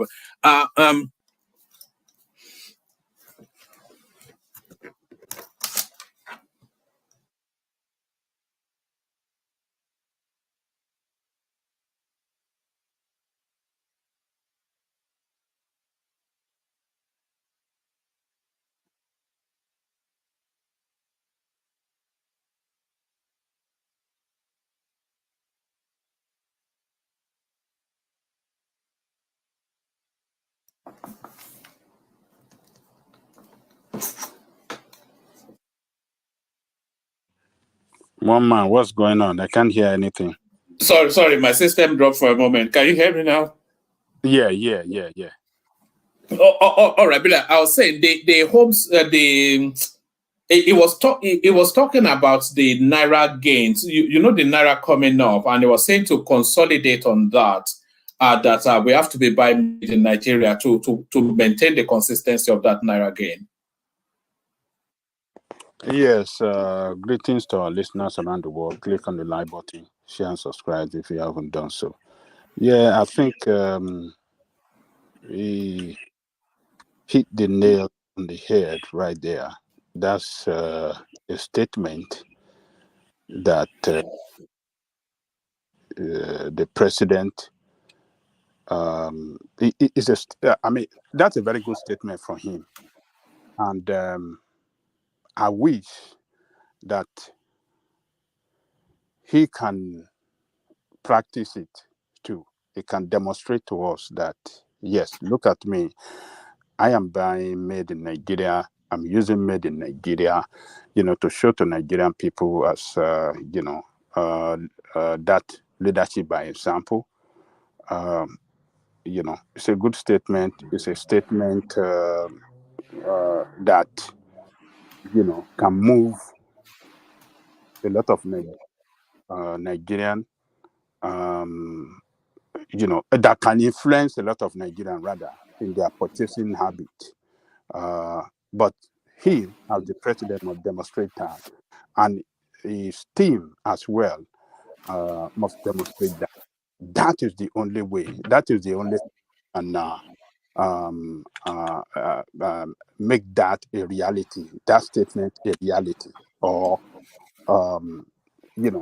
a culture, practice by Nigerian people, and not just make a statement and let it go like that. But now,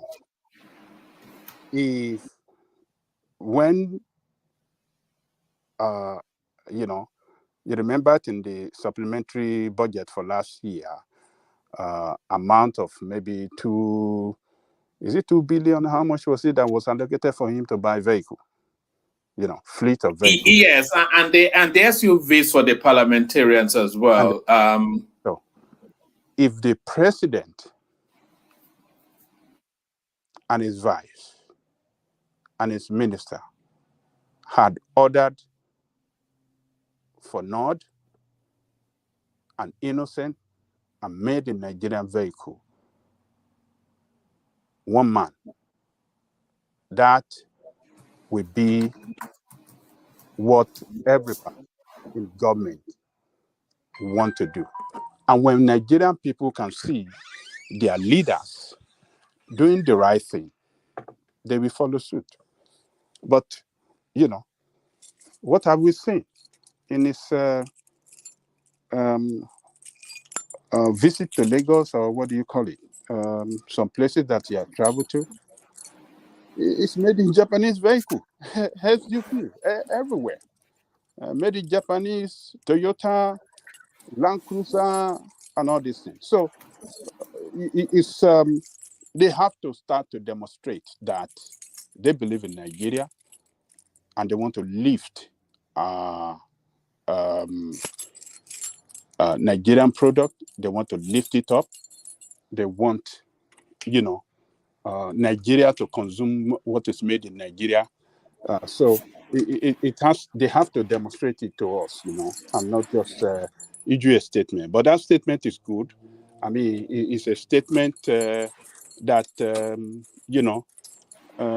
it's good, but they have to lead by example, by doing what they are saying, and not just. But that's justice, isn't it? The hypocrisy of it. Yes.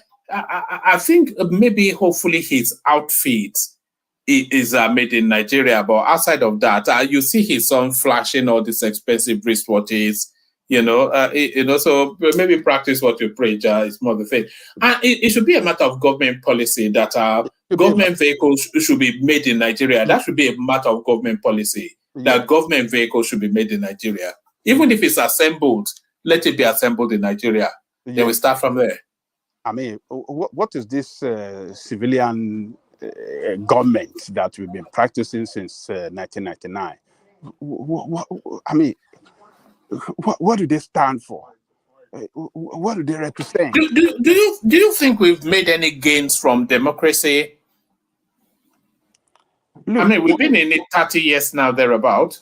Has there been any meaningful gain from the practice of it? It depends on who you ask. If you ask me, I will tell you that you have not made a significant gain.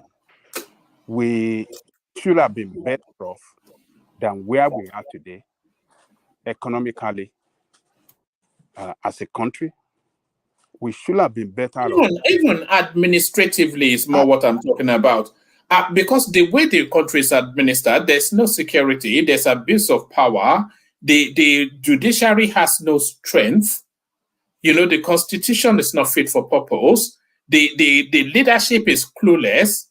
So what have we gained? What has been? There's still more than the military. So what have we gained? I mean, nothing to show that we have gained. But some people they keep saying the worst civilian administration is better than the best military. It's not true. Go and ask them in Niger Republic. I mean, look, we are not better off as people. Nigerians, particularly the youth, want to get out of the country because they are not gaining anything in that country. They are not gaining anything, and the future looks very bleak for them. They don't see future. And who are the people responsible for this mental and psychological defeat that our youth are going through? Bad governance. So what are we gain? You and I mean, what do you call this guy?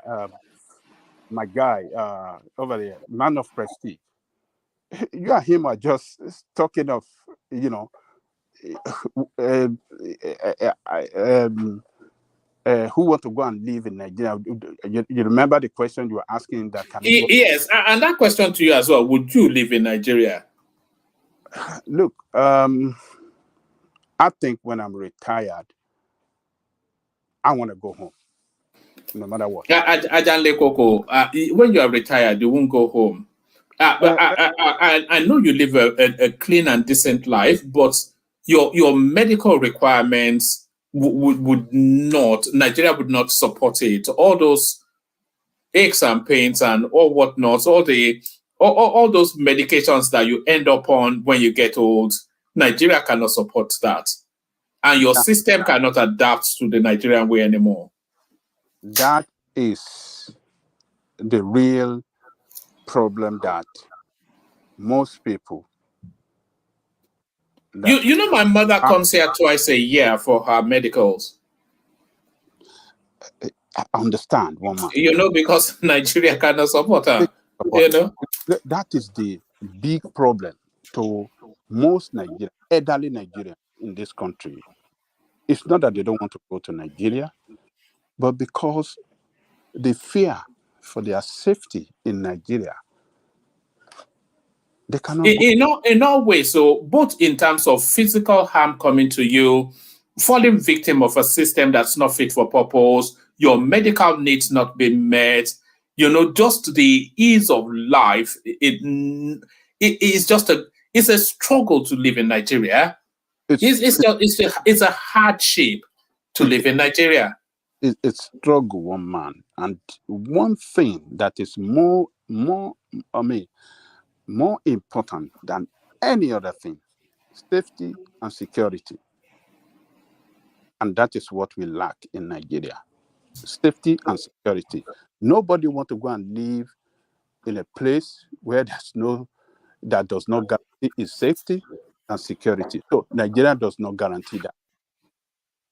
If that is out of the problem, if safety and security is out of our problem, a lot of people would like to go back home and relax, settle back home. You understand what I'm saying? But we have, you see, that problem is the fear of a lot of people that are living in this, particularly elderly people. Because, you know, some people in their 70s and, I mean, in their 80s, you know, when you talk... Can you imagine we are 70-something and you're saying you want to go back to Nigeria to live? Look. You know, when your back is gone, your eyes are bad, you know, you are propping yourself up with, there's some medication to get you out of bed and there's some medication to get you back into bed. And then you want to go and live in Nigeria, you must be joking. It's not possible now. That is the problem. You see, the issue of medication is even a simple thing.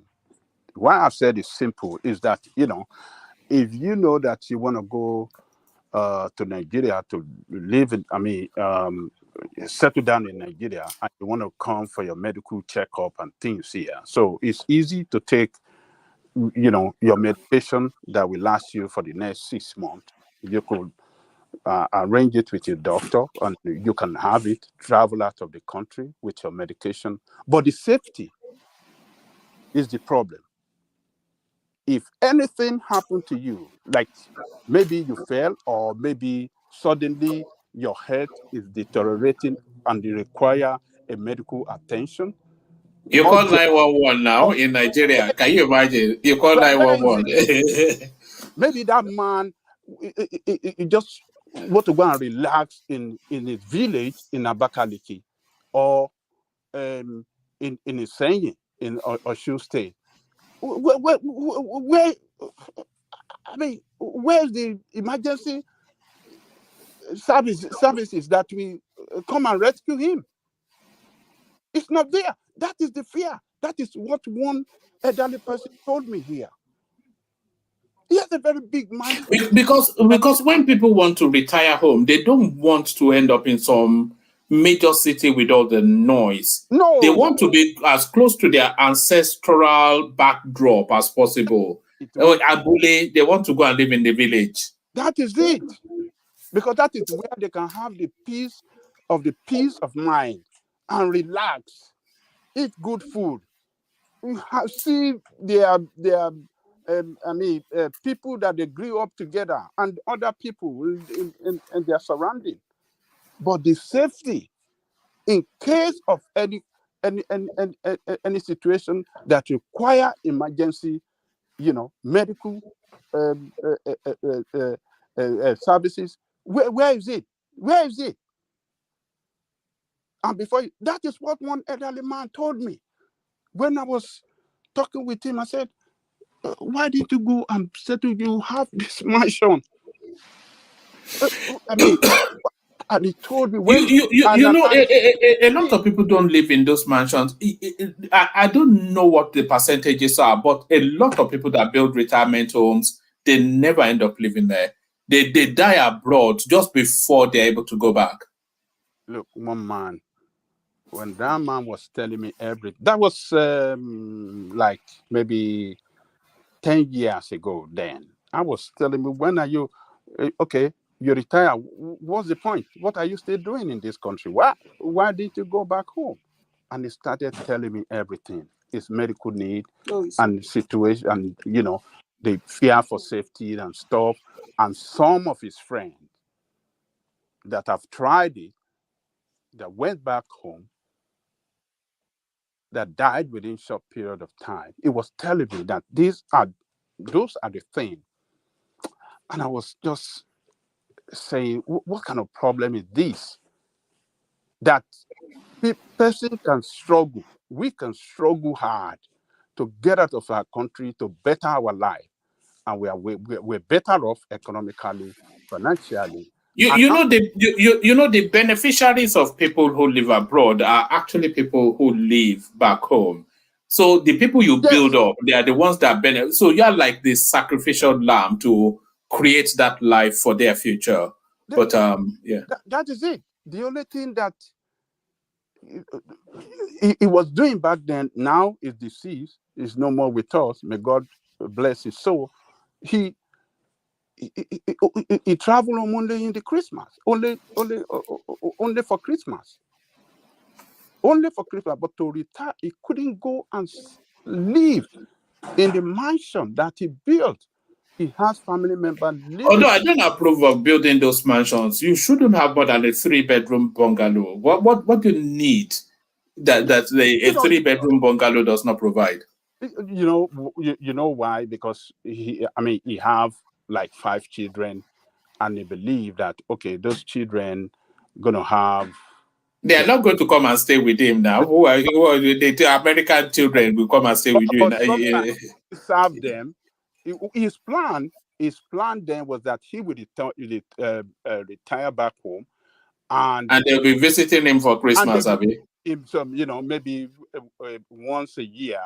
And there will be rooms and big spaces for them, to live in and enjoy themselves. If they want to come with their friends and stuff that is why he built that mansion. And of course, it served them because sometimes, when he was alive, some of his children, when they travel home like that, some of the friends, his children friend, they travel with them too. It really, serve him. The purpose, the building served the purpose. But The purpose of building such a big home is for him to retire in there and he can live the rest of his life there. But, you know, the situation, the, what do you call it? The insecurity problem and safety concern did not let him go back home and retire back home. But you know, that is the problem there. If we can have a good medical facility. Hey, Ajali Koka. Yes. Can I intervene? Hey, let me tell you something. Okay. I mean, like I was telling one man, believe me, I still have quite a long way, but I've not even thought about it. We haven't even discussed. But let me tell you what we did with my parents, the whole family, because I'm from a very large family, and my sibling, my immediate family, all of them here. But my parents are in Nigeria. They do come for medical checkup, once or twice, depending on the condition. I think last year they came twice. This year they haven't been here yet, but they expect to come. But having said that, we always have like a zoo conference every week with the whole family. So this is how we keep close. We always have like a Zoom conference, all the whole family. How do you manage that? Because most families, they don't like each other. Do you like each other in your family? Yeah, we are very close knit family. So everybody is different. We are very close knit family. We have always been like that, right from even when we was in Nigeria, Yeah, we like that. So we have Zoom, we have meeting every week. Every week. Yeah.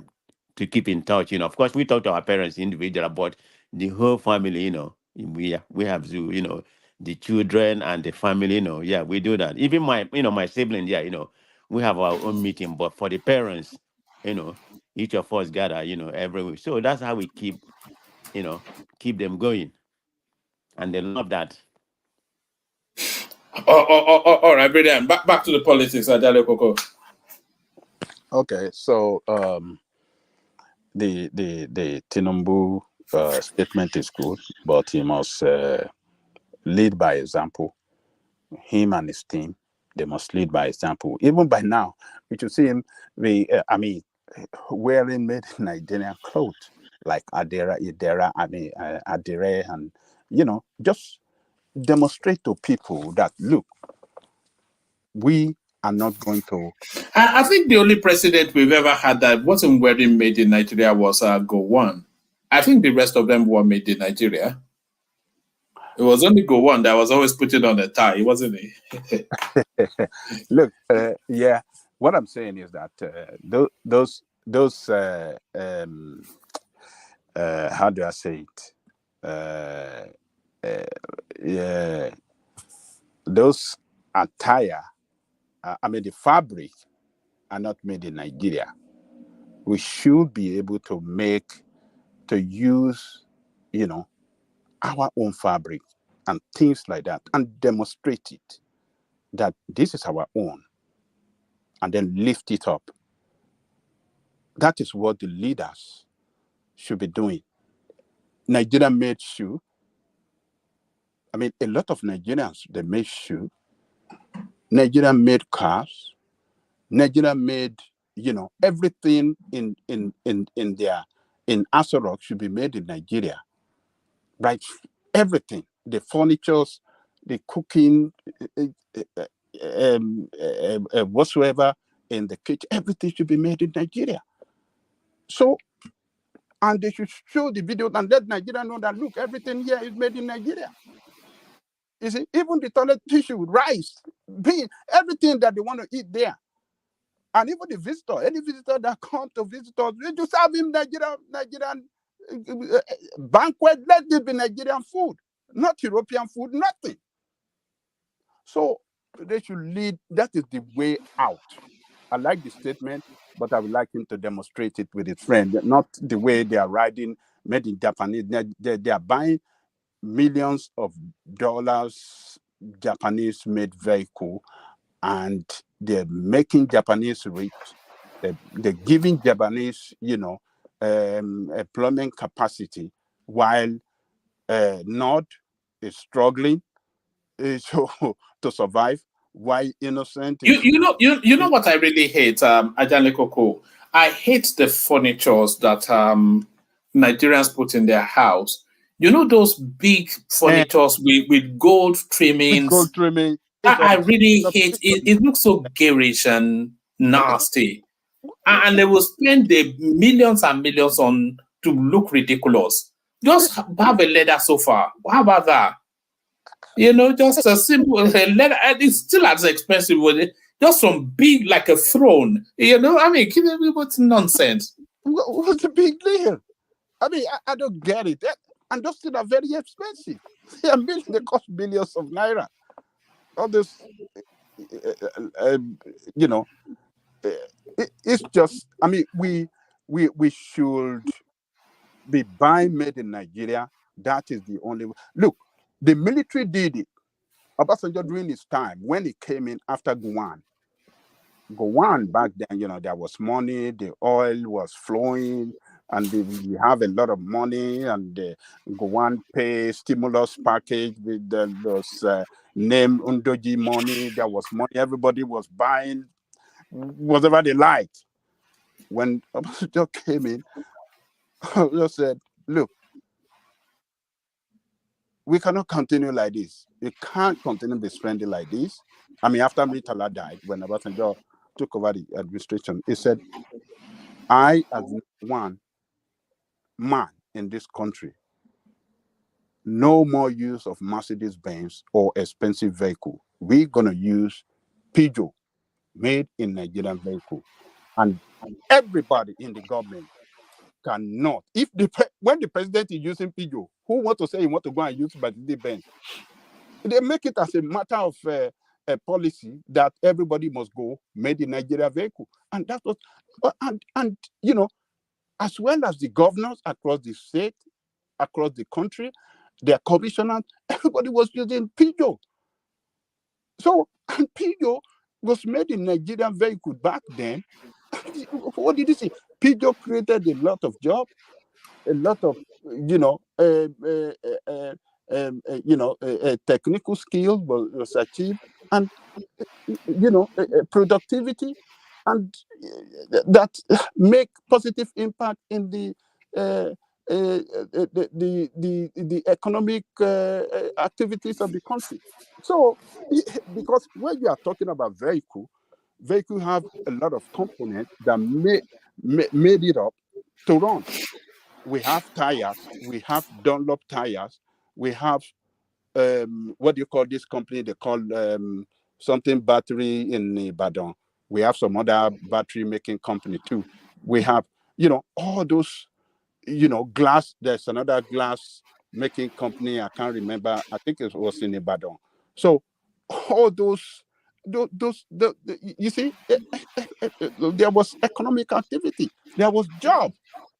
Everybody, there's no way you will go on the street, go look for job, or many industry that you will not get job.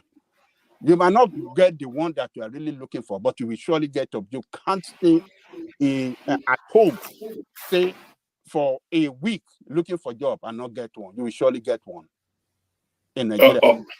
So the demonstration by the leader that, you know, to show to their citizens where they stand, particularly when it comes to made in Nigerian product, their country product, it really matters. So governments, I mean, president said it well. If you demonstrate it, that is what really matters. Let me leave it. All right, brilliant, brilliant. Go take us to Seyi Makinde, who did this big interview on Channels Television. Remember, we were discussing when 16 governors sent in submissions for state police. He said he did not send it in, not because of arrogance, because he feels it was just a stupid exercise. That if state police is to happen, it's a matter for parliament and not for the National Economic Council. So that's one. And then he went on to speak about the federal allocation meetings, that it should not really be taking place and they should not really be going to Abuja. And then he made the revelation that this month they gave him 9 billion naira. And he then told us how much it costs to administer that state for 1 month. So what are you making of that interview, these revelations, and his hard stance on topical matters? I think I agree with him in totality. Everything is said. What he was pointing out with regard to that state police issue is that the assembly, National Assembly, should do their job if they are really serious. It's a national a problem of insecurity is a national problem, and it should be handled by at the national level. They should pass law that can bring solution, you know, to solving those problems. So he said that's right, and the money that he talked about, it just tell us that look, every state of the federation must intensify effort in developing their own IGR. That is the only way out. They cannot continue to look up and depend on that allocation from the federal. That is what he's saying. What he just said is that, okay, look at it. This is the money we got from the federal, and salary alone has taken everything. There's nothing left for any developmental project.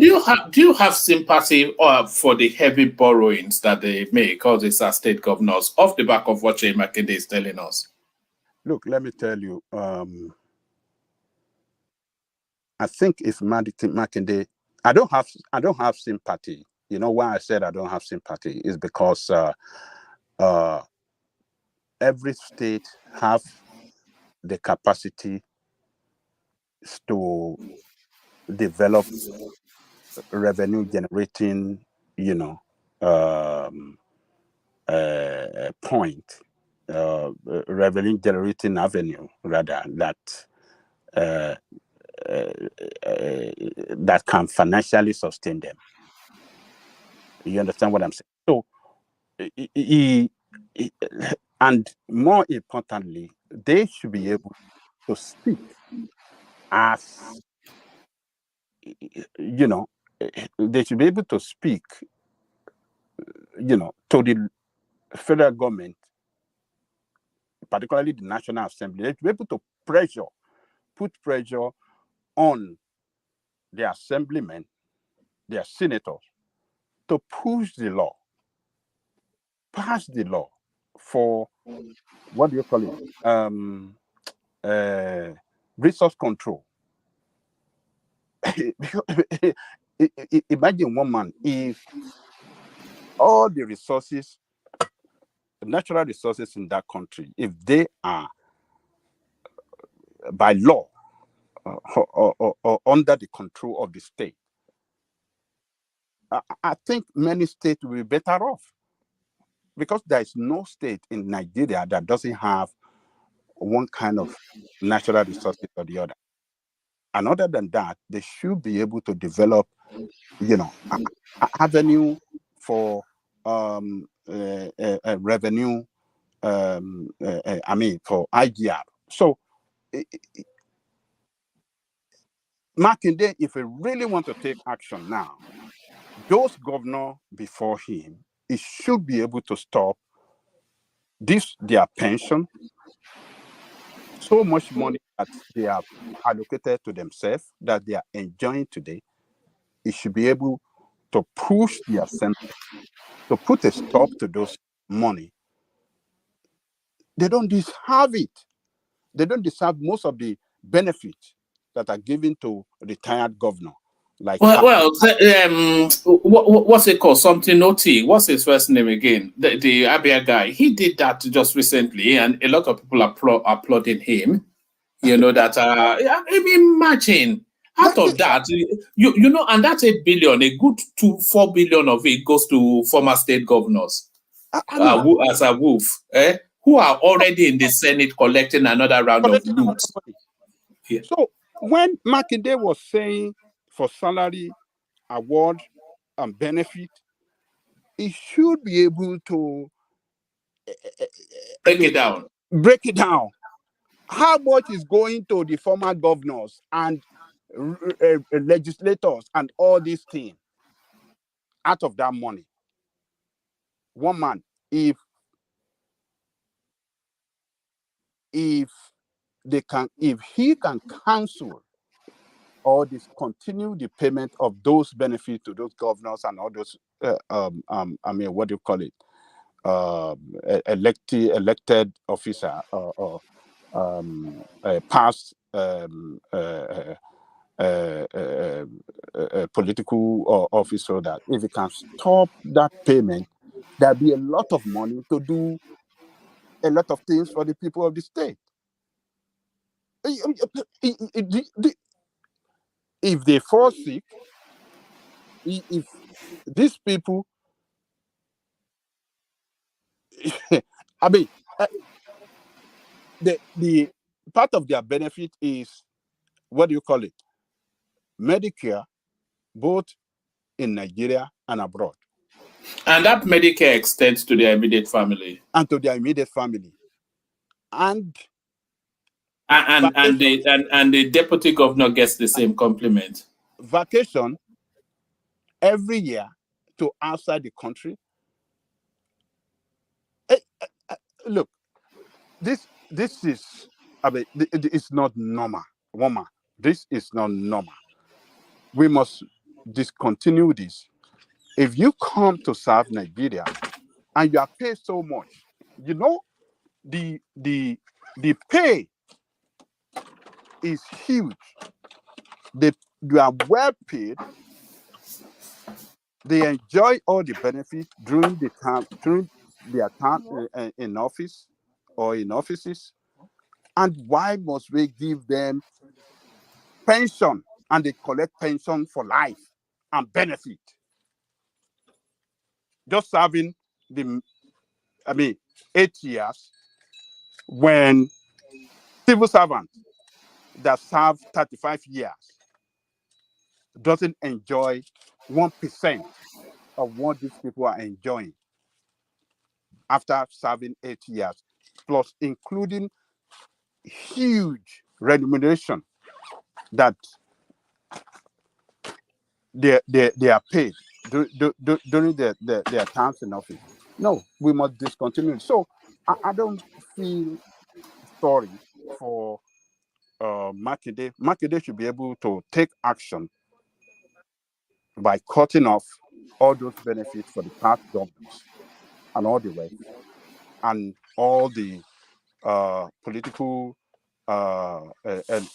past political office holder. It should cut. We can't afford it. We cannot. The nation is going through a very serious financial problem. Every state is having that challenge, that financial problem right now. So they should be able to do the right thing. That is the way all of us can sacrifice. Let them sacrifice. They want us to sacrifice. They should be able to sacrifice as well. And everybody should sacrifice. That is the way forward. So, and look, woman, most of these governors that run their state into serious financial mess was as a result of, how do I describe it?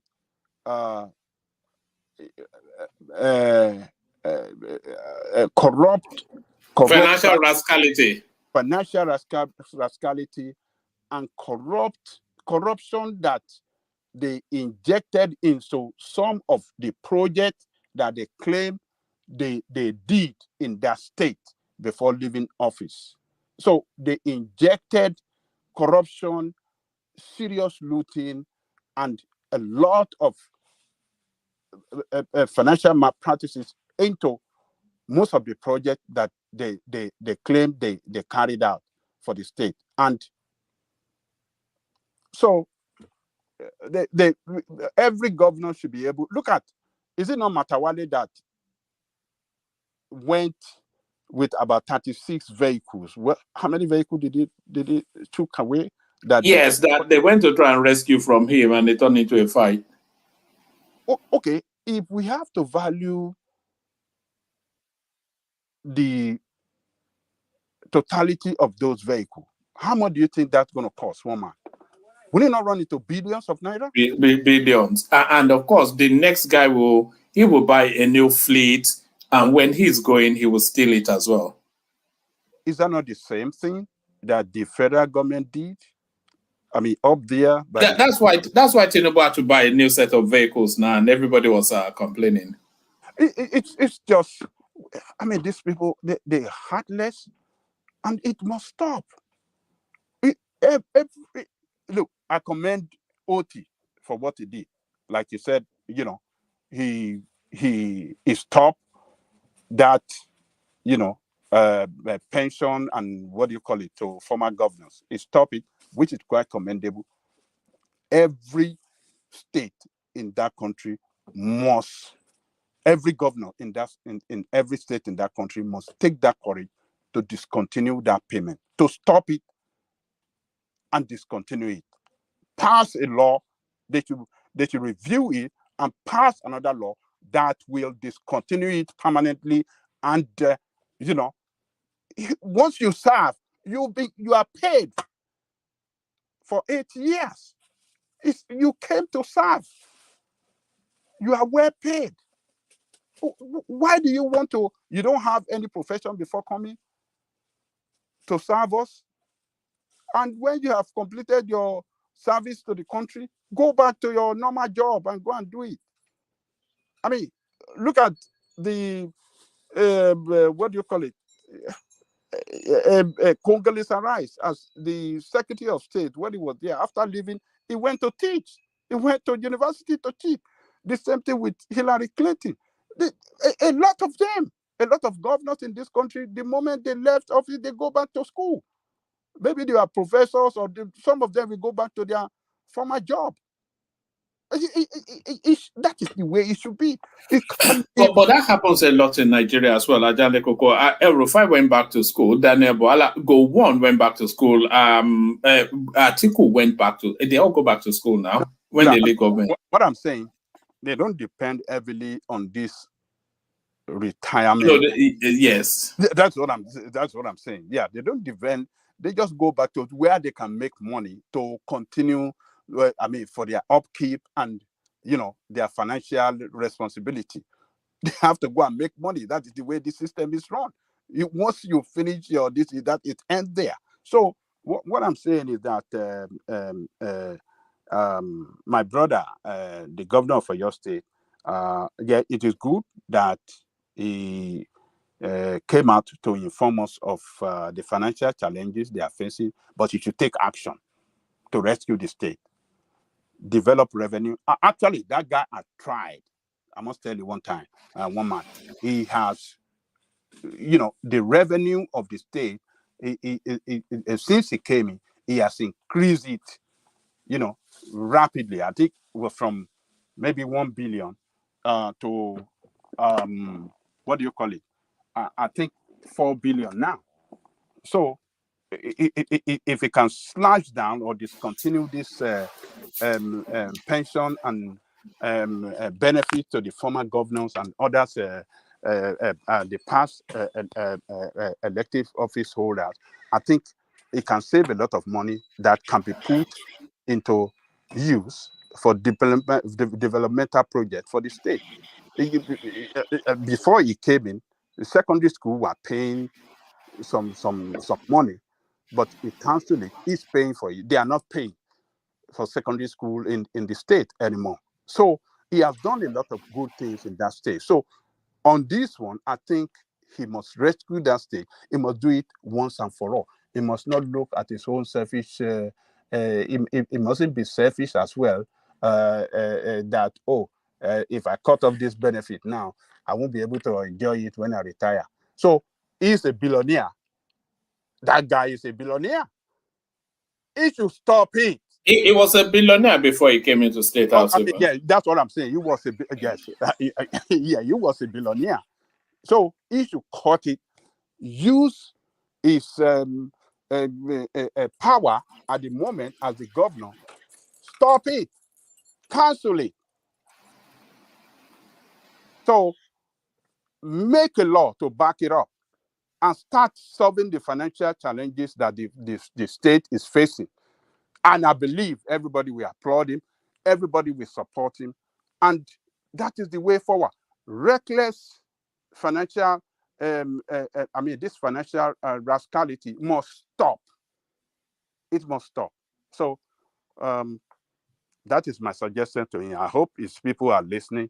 One man, when we say something here, before you know, is some days after, they will hear that, they have taken action in direction, in conformity to what we have suggested here. So I hope they are listening and they will let the governor know that that's the way. So we are just suggesting here the way out, solution to the problem.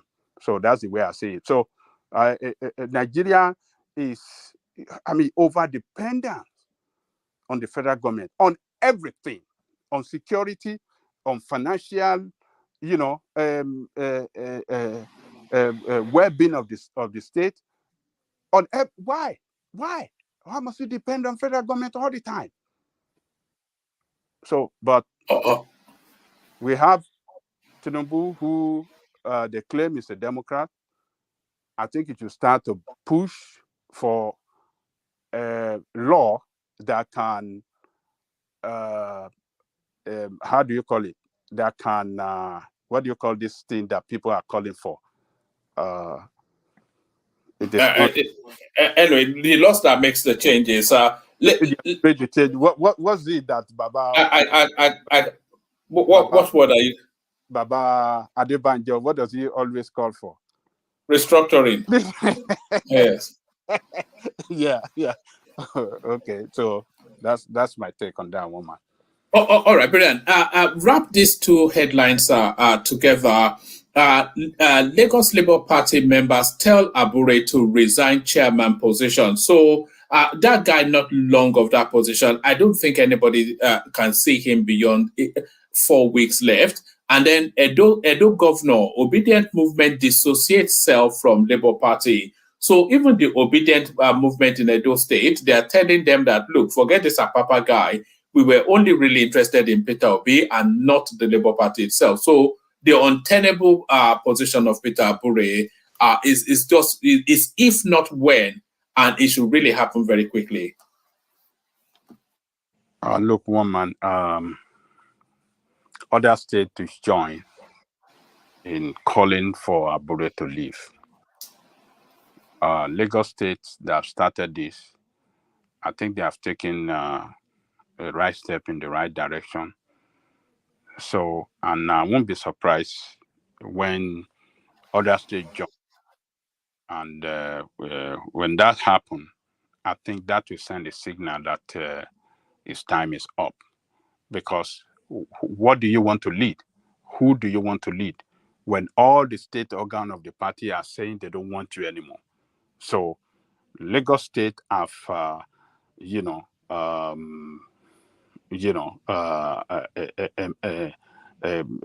came up with solution to the problem, because this is the best solution to take him down.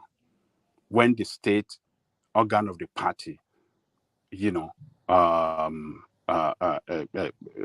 come out with a decision like this, and if it go around the whole federation, that is the end. Nobody will want to be on his side, because that is tantamount to, how do I describe it, vote of no confidence.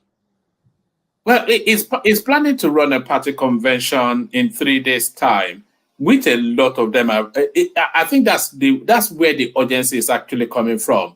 They want to push him out before that convention. It could be gone by tomorrow, Abure. One man, that convention will not hold. It's not going to hold. It's not going to happen. It's going to be disrupted, and there's going to be, and if he, first, Babaja, yeah, that convention does not have the support of Lesotho, P2B, and our elected assemblies and the senators. It doesn't have the support. So I don't know how the convention will succeed, even though he's planning on it. Yeah. That's the end. But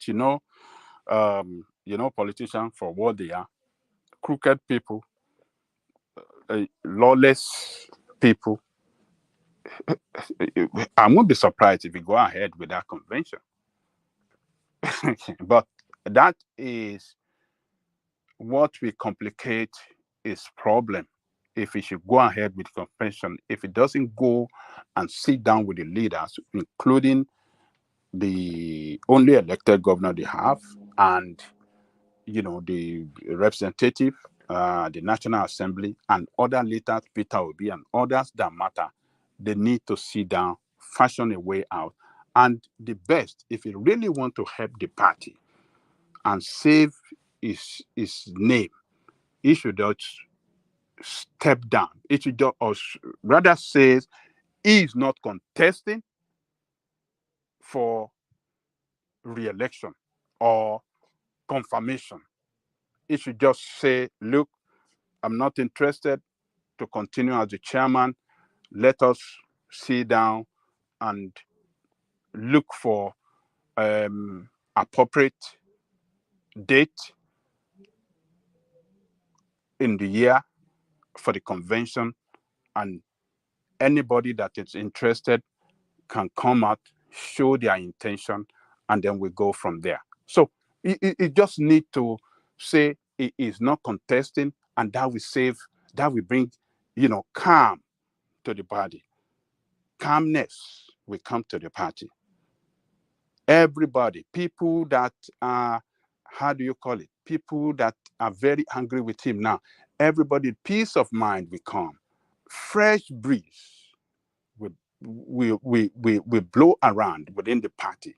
So that is the best way he can do it. But if he's still trying to be greedy and want to continue to show power that, I'm in a position, I can do whatever I like, that is what will worsen his case and his situation. So that's where I see it with him. So, but the Lagos State, being the state that have started to call for his his removal, I think they have signaled to other states that, come and join us. Let us do this together. And I hope other states will join, within the short period, in some days to come. And that will open ground for, that will send a vote of no confidence on Abure. So on, what do you call this thing? The Edo State. So, one man, are you saying that, what do you say? You're saying in Edo State, the obedient are saying they don't want to support Apata. One man. Yes, let me represent it to you, Ajanle Koko. It says, it's a very short read. So it says, ahead of the September 2024 governorship election in Edo State, a non-political body under the aegis of Edo Obedient Movement has distanced itself from the Labour Party LP and its candidate in the polls, Olumide Apata. The Edo Obedient Movement insists that its involvement with the Labour Party during the 2023 general elections was strictly based on its support for the party's presidential candidate, Peter Obi. The movement emerged as one of the many support groups for Obi during the last general election, owing to his credentials and antecedents in public office. But today, the group is singing a different tune. Whilst addressing journalists at the NUJ Secretariat in Benin City, the Edo State capital, on Saturday, the group spokesperson insisted that the Labour Party has failed to impress as the alternative to the two main political parties. He passed a vote of no confidence in the Edo LP primary election. So that's the one that brought Papa in, alleging that the leaders, both at the national and state working committees, the local government areas, and ward executives are all guilty of what it's described as disgraceful and unpatriotic activities before, during, and after the primary. We completely dissociate ourselves from the Labour Party and its candidate for the Edo governorship election. The Obedient Movement also called on Peter Obi to sanitize the leadership of the Labour Party ahead of the 2027 presidential election, whilst assuring His Excellency Mr. Peter Obi of our continued support for him. We advise that he provides leadership in the Labour Party and do a thorough review of the party leadership and purge themselves of all contaminating symptoms ahead of the 2027. So this is essentially what they are saying. They are distancing themselves from. Papa should not bother. They are not interested. You see, what the Obedient are doing in that state, particularly the position they are taking now, that they are not supporting Olumide Apata, and there is no alternative to that. They don't have alternative. They said they're going to decide on, because what they are saying essentially is that it's not automatic that they will back Labour Party. It is automatic that they will back Peter Obi. It's not automatic. But they formed now this mass group, which is a political entity, and they're going to pick who they are going to support. So it almost even sounds like a come and buy me sort of advertisement. So, but in the meantime, they are not supporting anybody. No, they've not chosen yet. Are they calling for re-election? I mean, another primary protest? I mean, process, or they're not calling for that. They're just.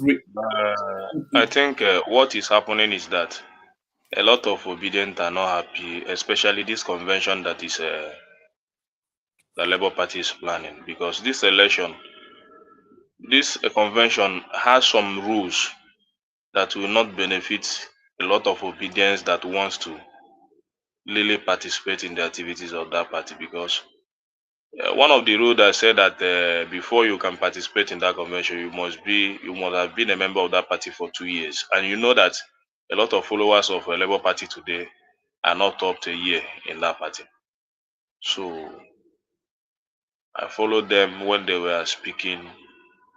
They were talking very aggressively against the Labour Party and the rules they have put in place, especially for that convention. It means that they still want to, as in the kind of shake-off that Obedience wants in the Labour Party are not ready to grab it. So, and they want to show that their support is only for Obi and not for Labour Party.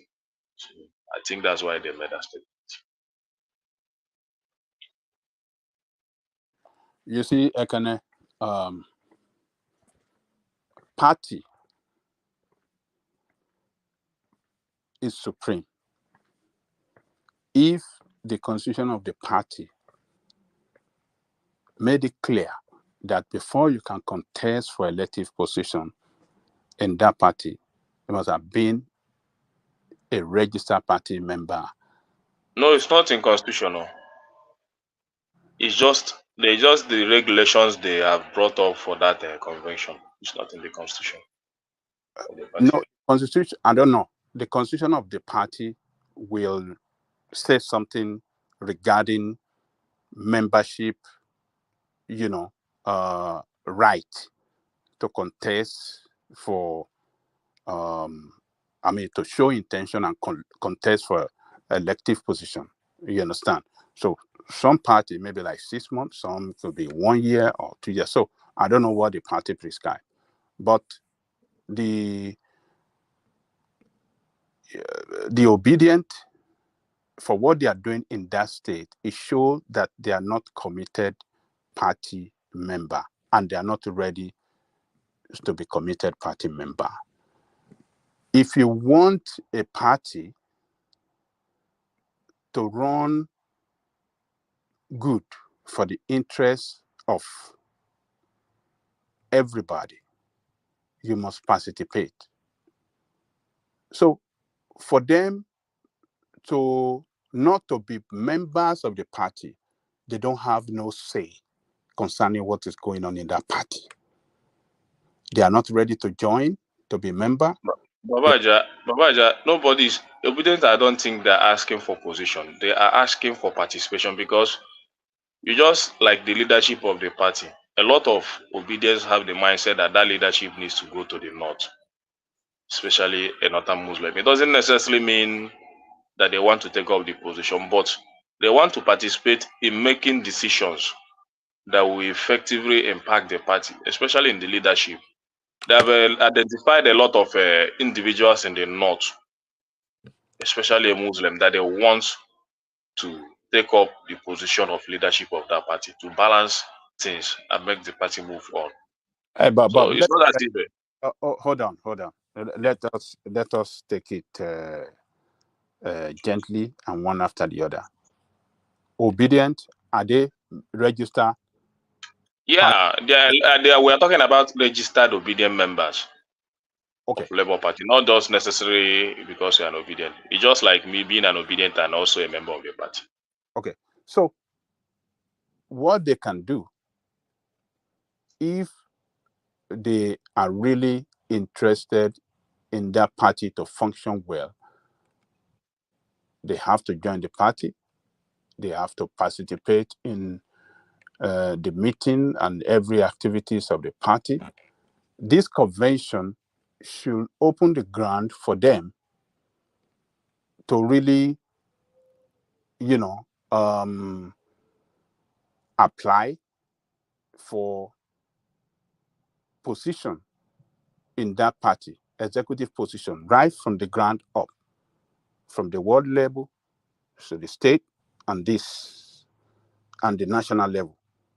So this is an opportunity for them to really, make impact, make their impact known to everybody, and then take some position, uses that to take some position at every level of the party. But not saying that you are obedient, Peter Obi is for you, and you really have interest in the party. So I think Obi himself, I have never seen Obi. Maybe Ekene have seen Obi. I have never seen Obi call on the obedient to register with the party. Has that ever happened? No, that one has happened. He has said it countless times. In terms of being a member of the party, he has said it countless times. Okay, fine. And he would have been on space. He would have been on space today, being Sunday. Had him calling on them, and in a very strong. No, you haven't joined. You haven't joined a space. He usually join them on space most time in that parallel fact on Twitter. No, so it should say it in an open space. That everybody... No, he has already. As for that one, he has made it. It's saying it where they congregate is what Ekene is saying. What I'm saying, and he's breaking it down to them whenever he has the opportunity to speak to them directly. So in terms of asking them to join the party, he has made it very clear that they should join the party to move the country forward. So and the space he would have today, I think, is about this issue. It would have been a very interesting conversation, but he has moved it to next week, Friday. That is Good Friday, the same time. So it would have been a very good conversation, especially the issues concerning Labour Party and obedience. So, what did they call that space? Parallel facts, or something? Yeah, parallel facts. But That's the it. people, look, let me tell you, how many people does he speak to on that parallel fact?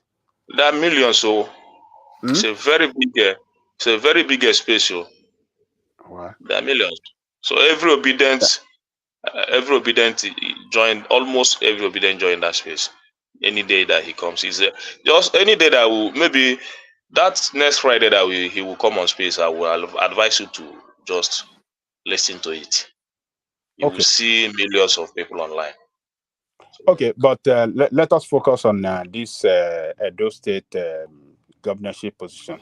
Now the obedient are saying they don't want to support Apata. That tells us that they are not loyal party member. Apata has been nominated through the primary in that state. Is the candidate of the party. If they are really loyal to the party and they want their party to win the next governorship election, they should back Apata. So all their reason lumping Apata with the national issue, I think it's totally it doesn't cohere. It doesn't make sense. Apata issue in that state has nothing to do with the national.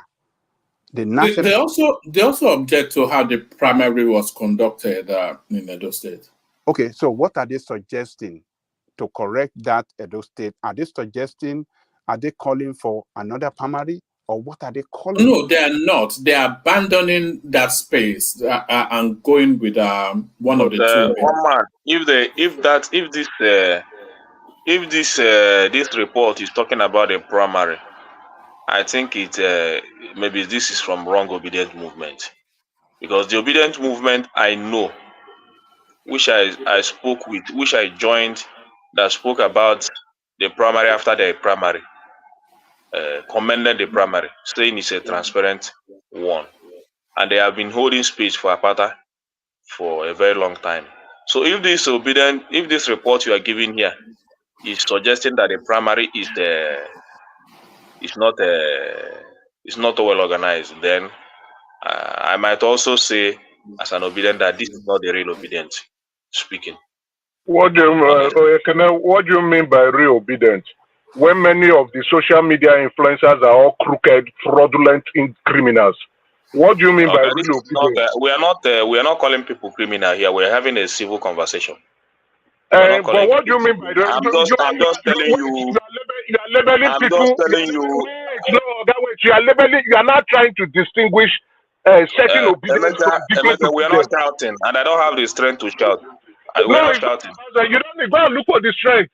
Go and look for the strength. I don't have the strength to shout with you, Emeka. I'm saying what I'm saying, and you don't. And I'm just speaking. You just jump in and be shouting. What manner of attitude is that? You are not the prophet here to determine who is the real obedient movement and who is the fake obedient movement. You guys are shadowed with criminal and fraudulent activities. Your movement is filtered with frauds. There is a guy who is so popular who was catfishing as a woman and was taking money, and even Obi was sponsoring that individual, only to be found out that guy is actually a man and not a woman. You guys are just a bunch of criminals, and you're yet saying one is real obedient here and not real obedient here. You're fakers looking for money. When we are telling you people, watching when they talk, Abure has begun he has finished enriching himself with fraud and criminal activities, and now the Nigerian Labour Congress is upset and trying to clean house. One man continue with the show. I don't know what Ekene is busy talking. Go and look for the strength with your fraudulent activities. Emeka, go and sleep. You don't drink brukutu. Come here, come and shout. You don't drink brukutu. Come here, I beg, go and sleep. I beg. I don't get your time. But I'm talking about one man. I'm saying what has really transpired. Especially, Apata has joined the space few weeks ago and has gotten support from many obedient to support him in the next election. So and a few days coming now, they are having a fitness walk in Edo State. So I don't know what Emeka is talking about. So I'm saying that, and I still stand on what I'm saying. Emeka, you are not an obedient. So go and sit down and discuss I about am what not an concerns. obedient. Now, why should I be You have to know that Emeka monitors all these political spaces hawkishly. I will never be an obedient. A movement filled with criminals and those Emeka who are looking for bread. Emeka cannot be an Emeka cannot be an obedient because he has he is the same mindset with Ijele.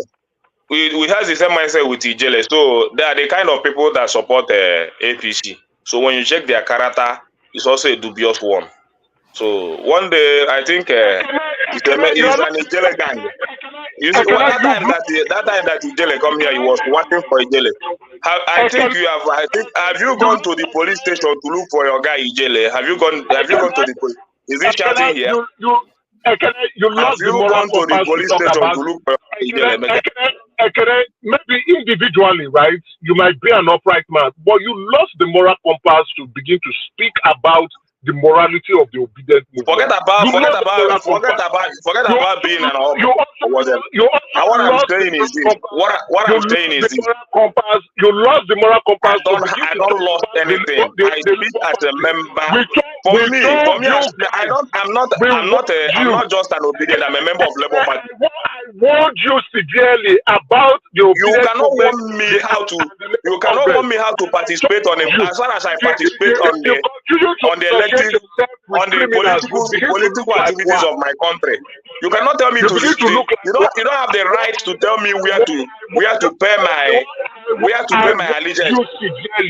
I warned you severely. There are warning me for what? Warning me that a joining Labour Party and obedient movement is what?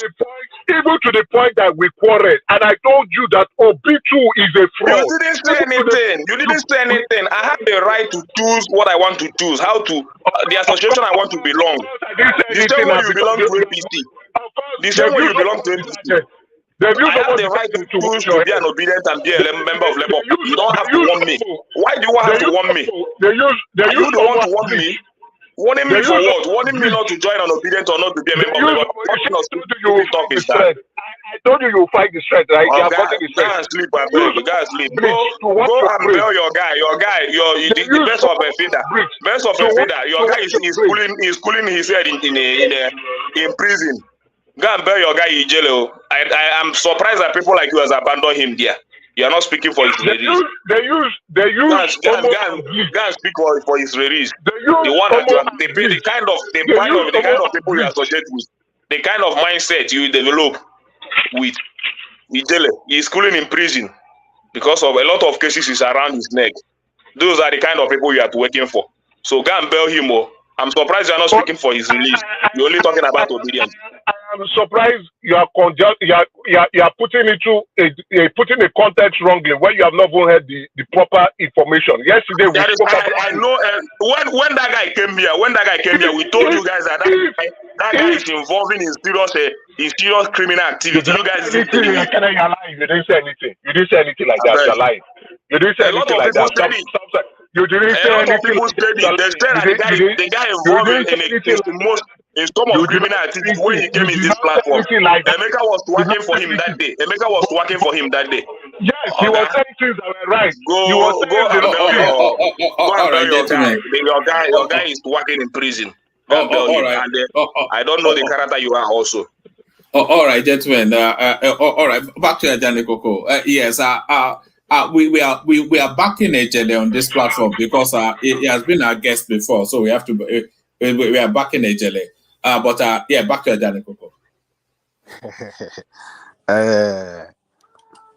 Ekene, I think Emeka don't wake you up where you don't get energy now. You know what talk before.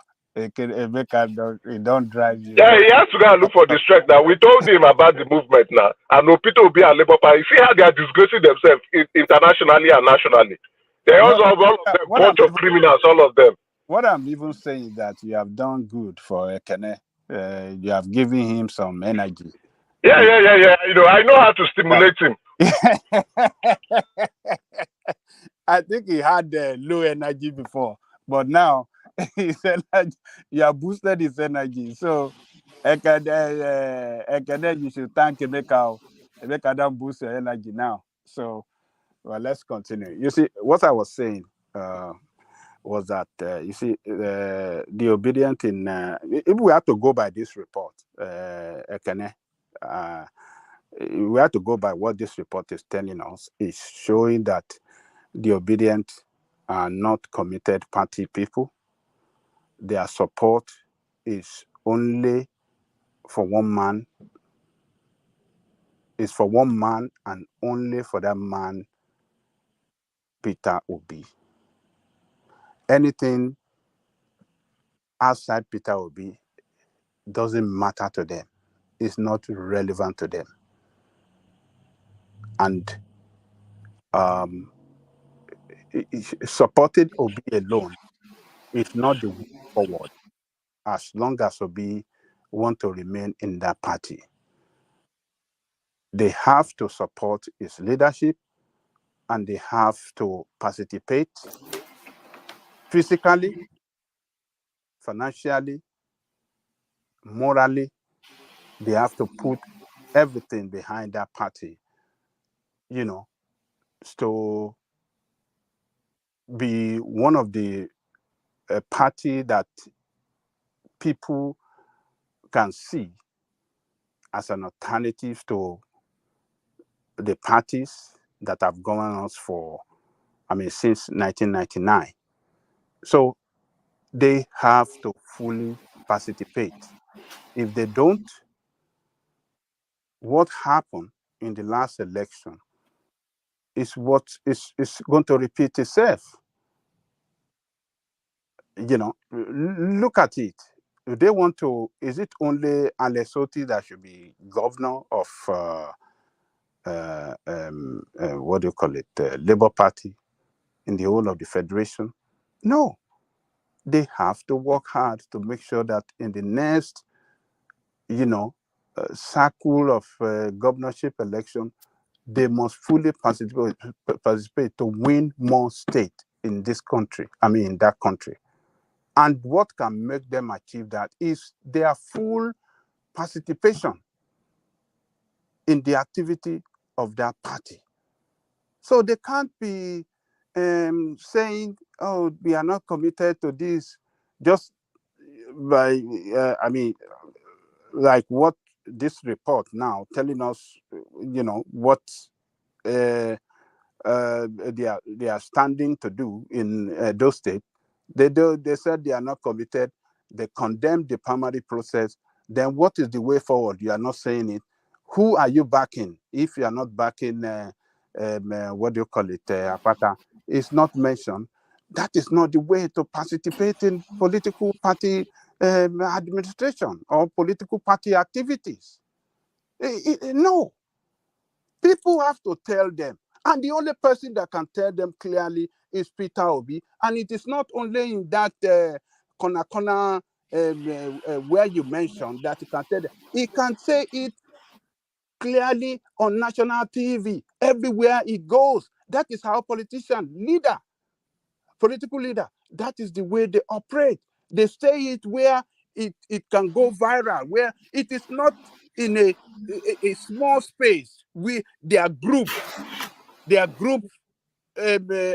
meeting. It shouldn't be only in their group meeting. There are millions that are not part of that meeting that are outside. They don't know what you guys. There are people that, they are outside. That are you telling me that people that are participating are up to 6 million that gave Obi that vote in the last election? No, millions are outside. He should be able to speak loud on a national TV and every available spaces that, he found himself, talking or answering, for interview. He should be able to say it. If you are obedient, you can't be obedient by not joining Labour Party. You can only be obedient when you join Labour Party. if he says it in a right news. I never heard him say so on a right news. One time, I never heard that from him. What is his agenda? Does he have a hidden agenda to leave that party for another party? Yes, it does. It does. Why is he not so emphatic on that message? If you cannot be obedient until when you join Labour Party, if he really get to that party as well, if he really see that party as the permanent party, he will remain and work, for the future of that party. It should be propagating that message. You cannot be obedient until you join Labour Party. We want to hear that from him. So, but when you see these people not hearing that from him, they're kind of laid back. A lot of people that voted for him now, the last election, now they voted for Labour Party and Obi. They've seized Labour Party as the party with the leadership of it as alternative. But now he's not calling on them to come and join the party. Where they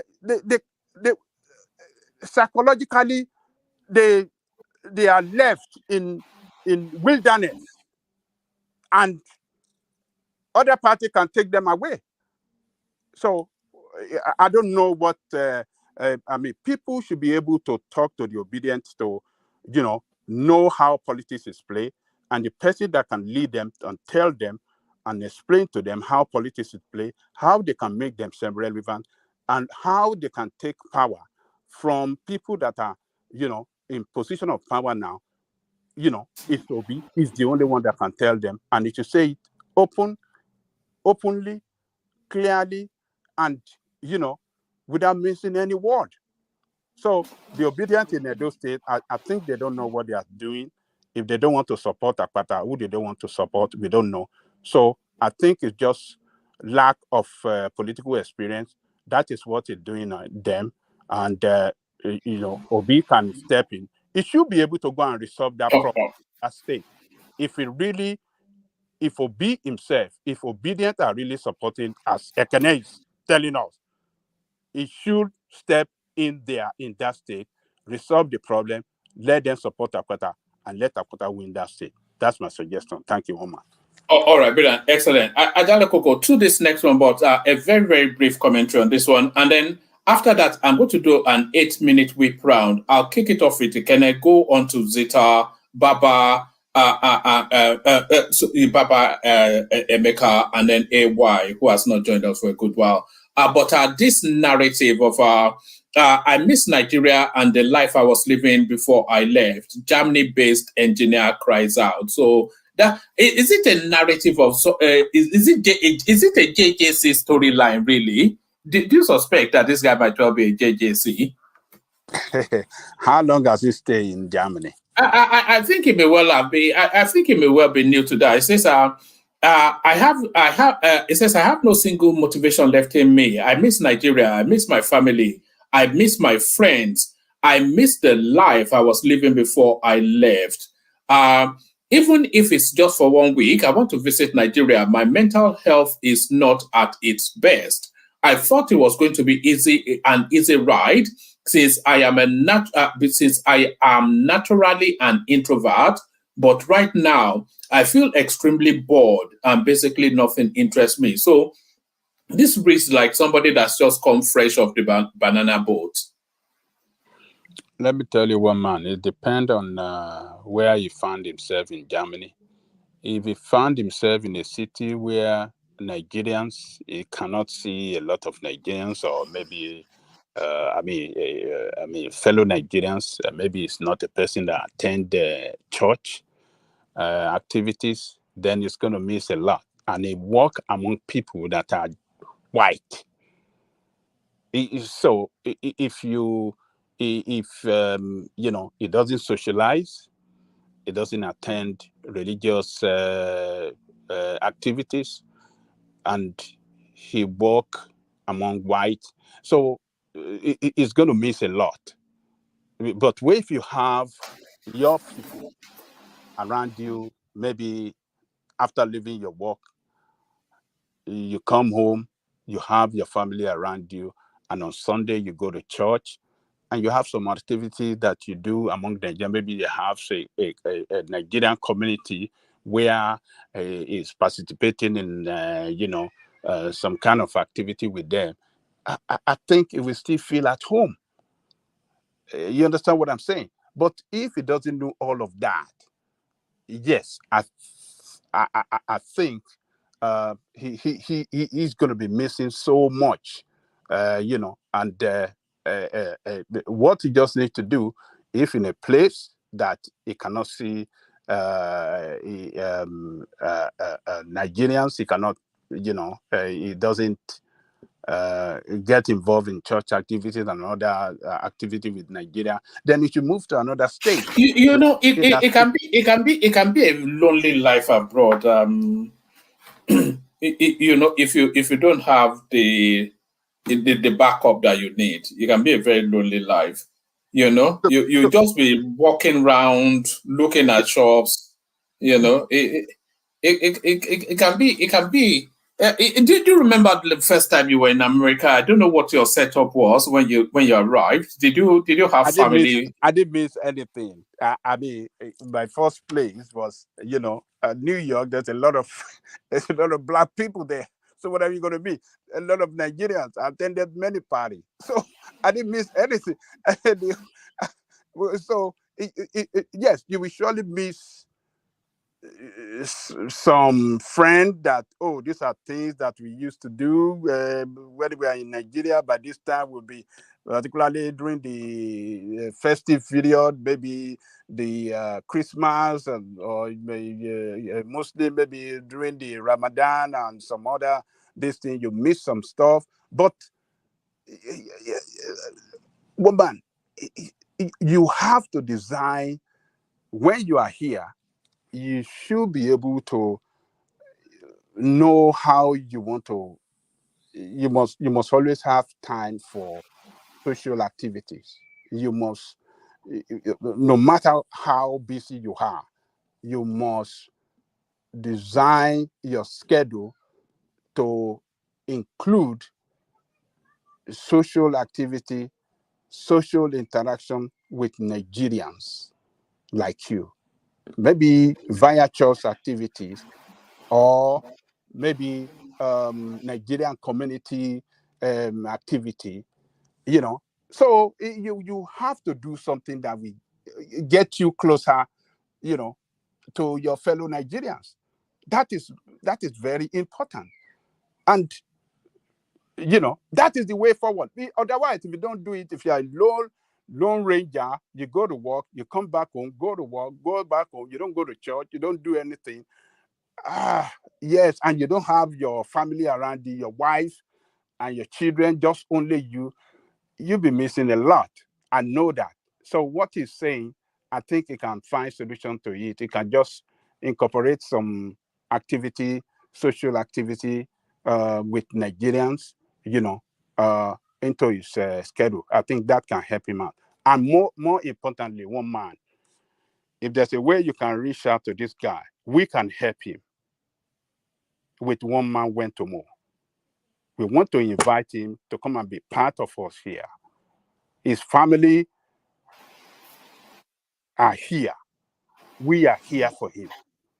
That guy can come and join One Man Went to More, and I guarantee you, one man, he will never miss Nigeria again, because he will get. Nigeria is here, Abi. Yeah, Nigeria is here. Yes. This is Nigeria right here. One Man Went to More is Nigeria. So if there's a way you can reach out to this guy, that's a unique selling point. Actually, maybe I'll build around that. Yes. One man, if you can, that could be our USP, couldn't it? In fact, that should be our USP. Yeah. Yes. I mean, if there's a way you can reach out to him, if we can use our friend in Germany, what's our friend? If there's a way we can reach out to him, invite him. Come and join. You will never miss Nigeria. The best of the best fun is here on One Man Went to More. This is the only platform you can get it. You will feel at home here. If you're an Igbo man here, there are Igbo people here, like Ekene, Jewel of Nashville, man of prestige, you know, Madam Zita. Wait, there's still a question mark about Emeka. We have Not to Emeka. we have to do DNA Yeah. test for Emeka because we are not sure. We are not sure that it looks like Emeka is an Igbo man from Abeokuta. Abeokuta Igbo. Abeokuta All Igbo. those with the exception of Madam Zita, Look all at the other people you call, they are counterfeit. They are all counterfeit. So they are here. If you're a Yoruba man, one man is here. Ajale Koko is here. Bishop is here. Kulata is here. We are all here. And if you are a traditionalist, we have Babati and Mike. Not traditional mind. And if you are in the middle of the road, you don't know where you are. We have rational mind. You know, you are neither here nor there. You are just in the middle, somewhere everywhere. You know. Oh God. You know, one man. I think that is the best solution to the problem of that guy. Now, if you come on the platform, this is where I can get the best of the best. It will never miss Nigeria again. Maybe I'll save it and see if I can reach out to him because it's sufficient enough on that space for me to be able to find him. Because you said it and Cyrus also said it. He was saying to try and get him on. What's the name of our friend from France? Triumph, yeah. Triumph won't mention it there. He said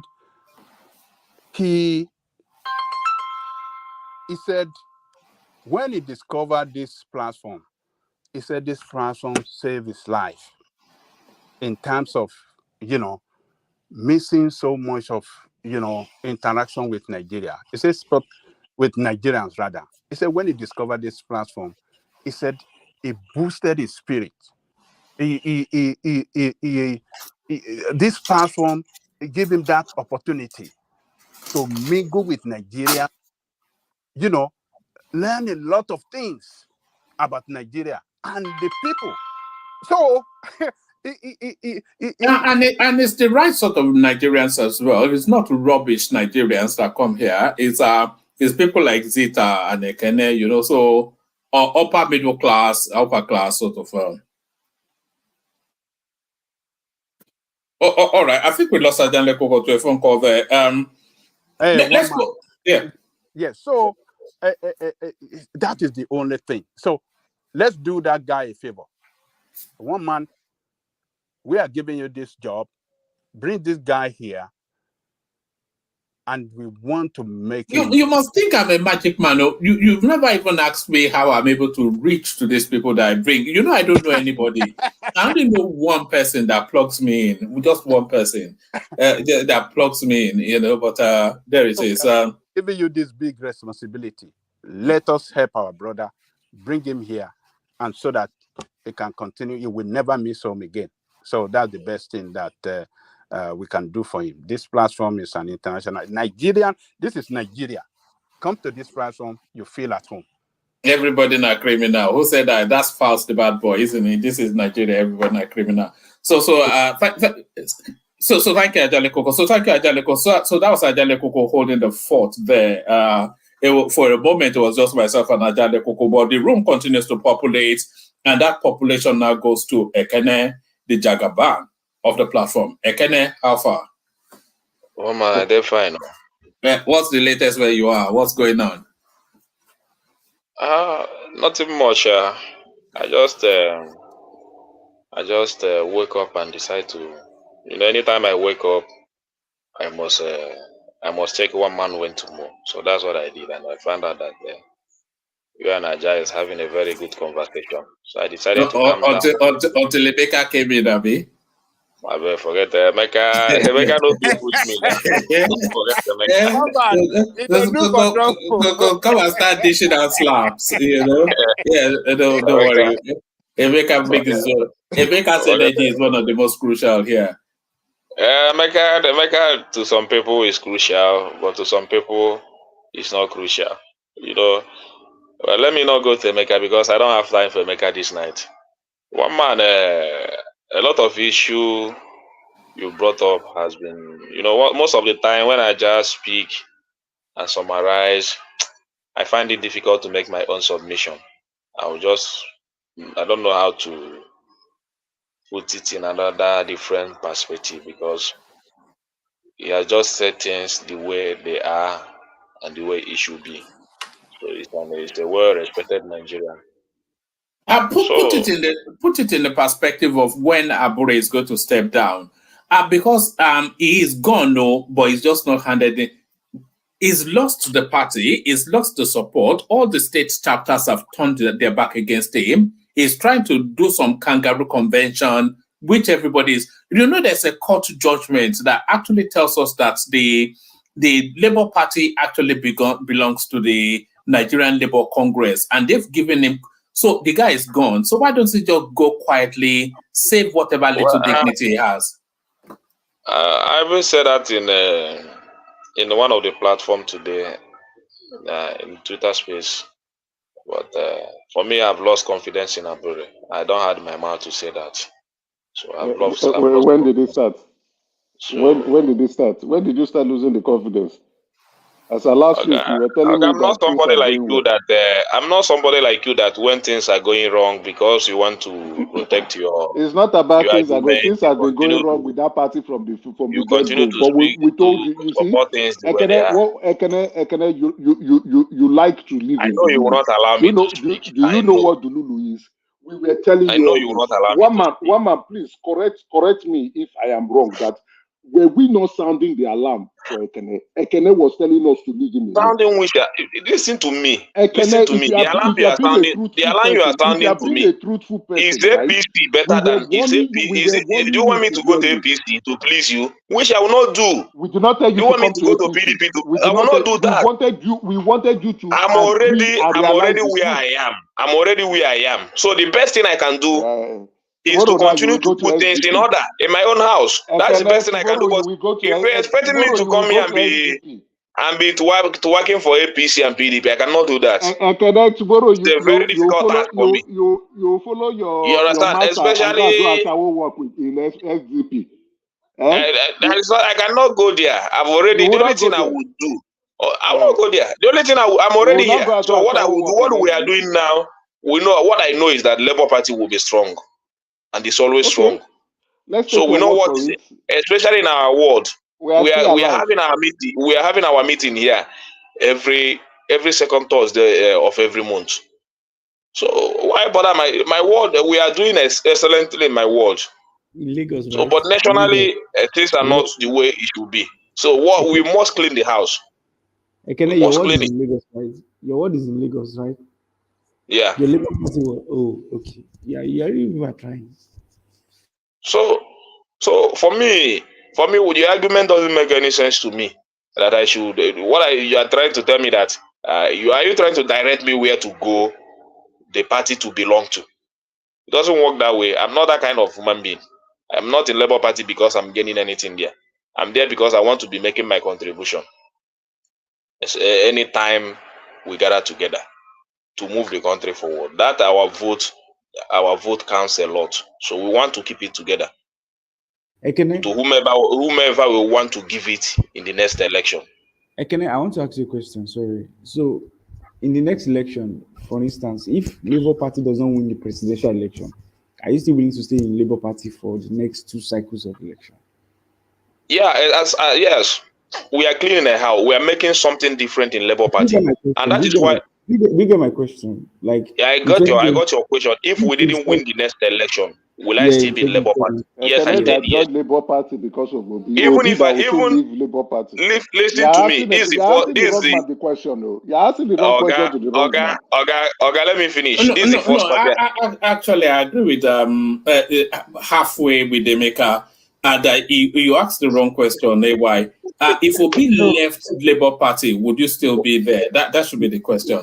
One man. What I'm asking the question is because we are putting it on record so that when the time comes and they are moving from pillar to post, we will refer to this day where he said he will still be in the Labour Party. So that question, Ekene, if Obi left Labour Party, would you still be there? Yes, because I've already have a governor that is doing well, which is Alessoti, and it's going to take a very long time. So I'm already shifting my attention in Lesotho.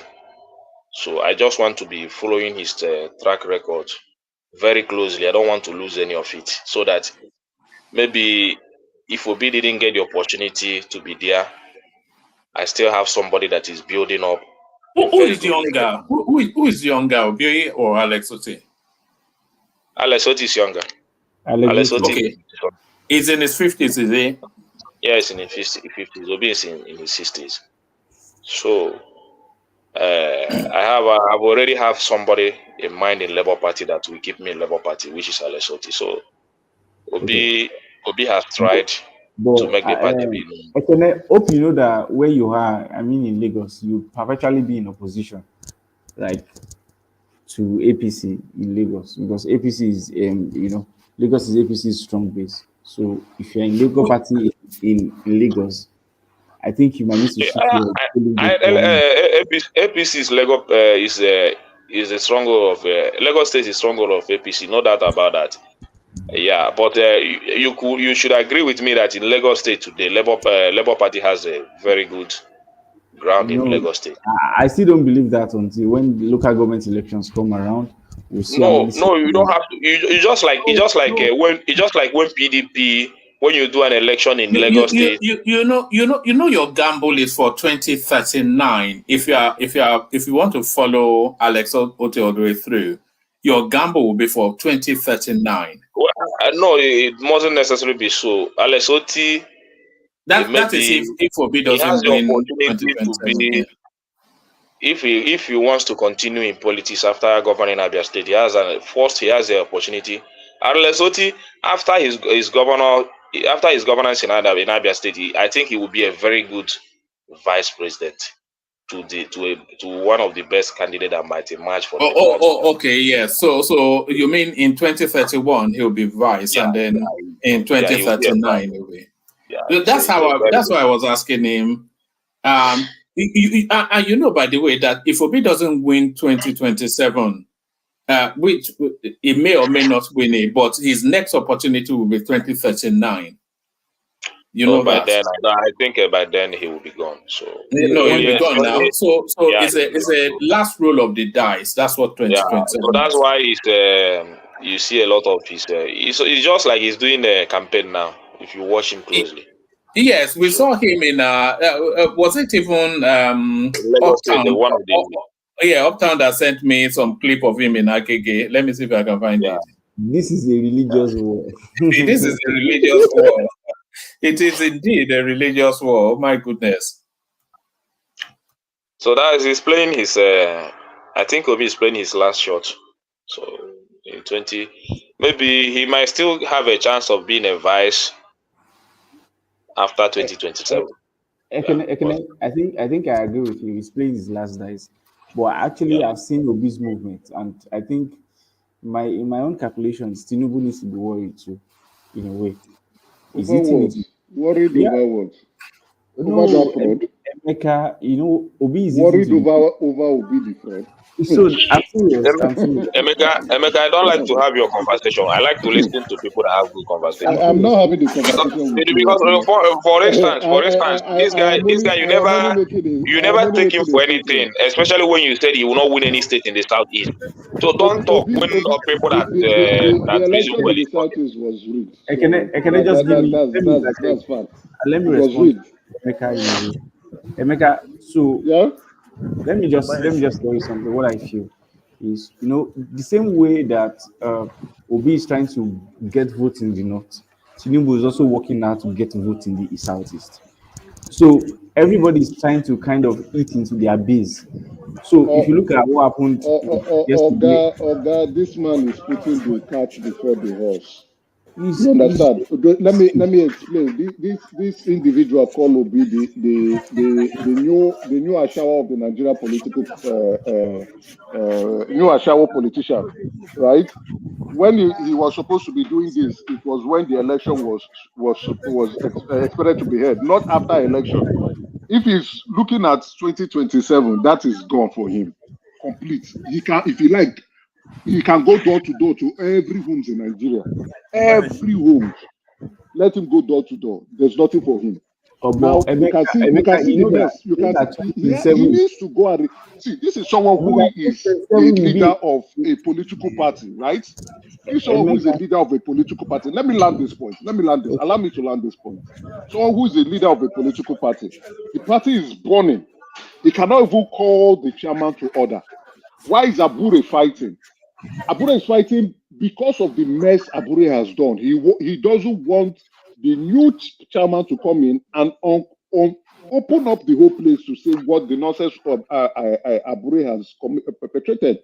So Obi, who told you he doesn't want a new chairman? What are you saying, Obi Emeka? Cannot control. Listen, the person he has opposed the convention of Abure. He opposed the convention of Abure. You say he doesn't want a new chairman. What are you saying? Sometimes when you speak, I don't know what I don't understand you. Want a new chairman to come. Abure is already out. Well, he's fighting to. Abure is already out, and Obi saying that Obi doesn't want a new chairman is just like you are talking nonsense. You see the reason why when I told you the things I said. The only thing you would tell me that Obi will want a chairman that will still stand by him. That's the only thing you would tell me that I will believe. See, don't say that he doesn't need a new. As of January, right? I have said it that Obi was he was trying to dissociate himself from the Labour Party. I have been monitoring his Twitter spaces, page and how he speaks and where he moves. He barely spoke about Labour Party. The only time he spoke was when people started calling for reconciliation of accounts.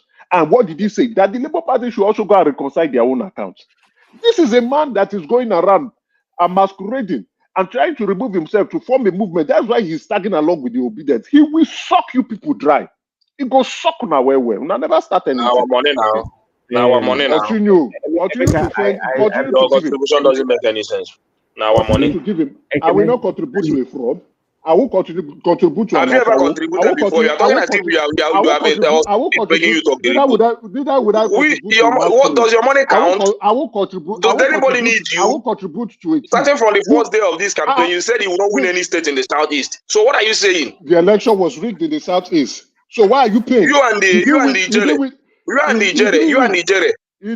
colleagues now in the police jail. So you have to join him there. Very soon they will unmask you because they have unmasked Ijele. Very soon they will unmask you too. Ijele was never my colleague. They did not unmask Ijele. Have you been following his story? I followed him. Forget that thing they're saying about Ebukobi. I followed him so much. Right. Where did you follow him? To the bush? Where were you staying to follow him? We were talking. We be consistent. Somebody asked you a question. You are busy monitoring Abia State governor instead of monitoring your own governor. So you see how you have misplaced your priorities. Somebody asked you a question. It's my party governor now, and I'm happy. Even though you claim that you claim that you came from Abia State, you can. I wish I still know that you come from Abia State. I come from Abia State. But I'm happy. I'm happy that you enjoy the good governance from Labour Party in your state. Let me tell you. I'm happy that you're enjoying it. I was asking that question. I was just busy laughing. I was laughing to your hypocrisy and your backwardness. Yeah, calm down. Let me let you know what you don't understand. Obi brought you to politics. You don't know politics. We have been in it before you even know about it. You at least you have been doing business in Alaba. One man. I wanted to have a conversation with AY. This guy is just costing the news. Honestly speaking, I wish you can just because I'm not interested in all this. I'm not really interested. Can I hold on? Land that point and make and then we move on. I'm not interested in what he wants to say. Right? He's still living in delusion. We are still alive, and time will come, and time will continue to prove us right. That we've been plotted, and we are saying it now. Don't write it in the Times. It'll be that whatever you keep your emotion in check. We keep telling you people keep your emotion in check. Don't write it somewhere. All this one you and your Ashawo they do. But nobody's talking about emotion. If you have finished, just conclude. Let another person speak. All right. Carry on. Kene, there are speculations that Obi has, or certainly that he should convert to Islam. What are you making of that as a suggestion? This is Obi in Mecca as he continues to Have you seen this image of Obi in Mecca? This is not. This is a photo shot now, one man. Who told you that? Eh? The way I see it now. What would be what would be Abubakar Obi? That how does that sound? Abubakar Obi? Eh? That's how I want the people. Now people are even saying that that the next religious politics is playing now is Muslim, no longer Christian, but Muslims, you must take your country back. Is that going to be 2027? Muslims, we have to take our country back, from the Muslim ticket. I wanted to ask Ekene a question. So, like Ekene, in Labour Party, you guys have one state, Abia State. Have you been watching the trajectory of loans that Alex Otti has been taking, and where has been taking the loans from? And because you people said borrowing is bad, and at some point one of your guys said debt is revenue, and when Tinubu goes to go for loans, other governor goes for loans, you people are at the forefront of we need to cut the cost of governance and all of that. But have you been seeing what's going on in Abia State? Nobody said that borrowing is bad, yo. Okay. Unless maybe people don't know how to. The question is, look at the IGR. I looked at Alex Otti's comment. I think was it today when he was taxing the IGR of Abia people, Abia IGR team, revenue mobilization team for Abia State. When he was charging them that they need to collect more revenue, get more taxes from the people, so that they can be able to fund the budget. And when we're talking to you, I remember then when the budget was presented, they were saying that there's no way you can fund this budget unless via loans, and trying to raise the IGR of Abia State. So I want you to justify your initial position of, we don't like loans. Now it's going to Islamic Bank, of course, to get loans. You people don't like. Yeah, if you can get loan from Islamic Bank, a very affordable loan that is not all this bogus interest loan free that nobody is objecting to it. But the most important thing is let me respond to you. The most important thing about loan. Let him respond. The most important thing about loan is seeing the project and what we are doing with it. You understand? Just like what we are talking about in Nigeria is that the amount of money we have borrowed since 1999 up to date, what is the effect? Especially in electricity, in education, in infrastructure. Just check it. Then you can just make your checks and balances. Are they those loans, did they align with the expenditure? If we calculate it, what we have borrowed since 1999 to date would have given us enough electricity, enough road infrastructure, education, equip our schools, and all those stuff. You understand? So that's the equation. If those things are in place, the IGR will increase by themselves. The road that he built in Cemetery Road, the work is still ongoing there, but the ones that he has built, that Cemetery Road has been abandoned for almost 30 years or so. And the business has deserted that area. And these are the major places that market women, spread their goods, do a lot of trading. But for quite some time, that road became very worst that business has to leave that environment entirely. Soludo has built more roads without borrowing money. Okay, forget about Soludo. Let's talk about my acting governor. Forget. I don't want to bring Soludo today. I don't want to talk about Soludo. Soludo only did all right. Anyway, let him carry on. It's an 8-minute monologue. Carry on. So the Cemetery Road, and I'm talking about somebody that is yet to be 1 year in office. You are talking about somebody that has passed 2 years in office. He's just campaigning with Obuko. So that Cemetery Road today, life activity has returned in that environment. Business women are happy again. So you can as in what is happening there today is very nice. Business now, you can do business there from morning till 8 o'clock in the night, 9 o'clock in the night. Something that never happened in that environment for more than 30 years. So if that is one use, that is when you now tell people that I borrowed money to do this road for you, now activities has returned, business has returned, will they question it? No. He commissioned about 39 kilometers of internal roads that leads the farmers, farmers that will help the farmers to transport their goods from the villages to the cities. He has just commissioned it. It's a very big project.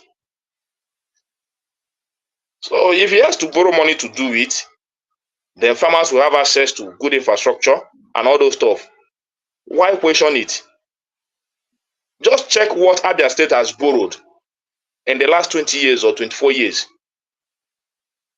Just oppose it, check it. What have they achieved with it? To compare with all these things I'm telling you. So as a businessman, you find a business to do, less capital, you find a loan to do your business, you invest in that business, you go and take that loan, invest in that business, take your profit, repay your loan. Nobody says that loan is bad. But when you borrow money to useless, just like he coming out now to say there is no pension for any ex-governor or deputy ex-governor. This is to save the money that he's borrowing, so that he will not use it to go and be paying ex-governors and the ex-deputy governors. That's what he's doing. Because if those ex-governors are still to be there to receive all this pension and all these allowances, that money that he's borrowing will not go anywhere. So he has just to, that bill didn't take up to a week for him to sign it. He just take it to, they just brought up that bill in the House of Assembly. He just go through it, everything was okay. He signed it immediately, because this is going to help him to make use of the fund that he's borrowing for the people of the state. I heard him clearly in Channels TV that he said that he must borrow. He said he will borrow, but he's going to make a very clear and judicious use of those money that he's borrowing. And that's what I want to see. So if Tinubu says today that he's going to borrow and use it for investment, critical investment and development we have in this country, who is going to object that? It's just that we are keeping up, piling loan, piling debt, nothing to show for it.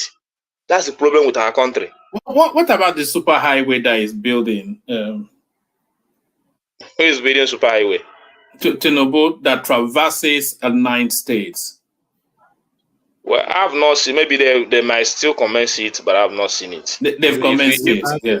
The construction in Lagos is on them. Maybe it's only in Lagos now, but I've not seen. I don't. For me, I don't know. I've not seen any project. I've not get across any of their projects. But if I see, I will tell you. There is no way I will not tell you if I see. For now, what Tinubu is trying to do is to save the economy. I think that is where his focus is. The economy, so that the economy will not crumble on him. So, and he's putting a lot. That economy is taking a lot of his time, and so that he barely thinks about infrastructure. So that's how I. If you want to follow his infrastructure, follow his Minister of Works, David Jumai. You understand what is in infrastructure. Well, so for me, people talking about borrowing or saying that borrowing is bad, they don't know how economy works. Especially when you do business, you understand. A lot of business people borrow money. The only thing that affects borrowing is interest rate. Just like today, to go and borrow money in bank today is just like committing suicide in Nigerian bank. So that is why this economy, that this Tinubu economy is the other way.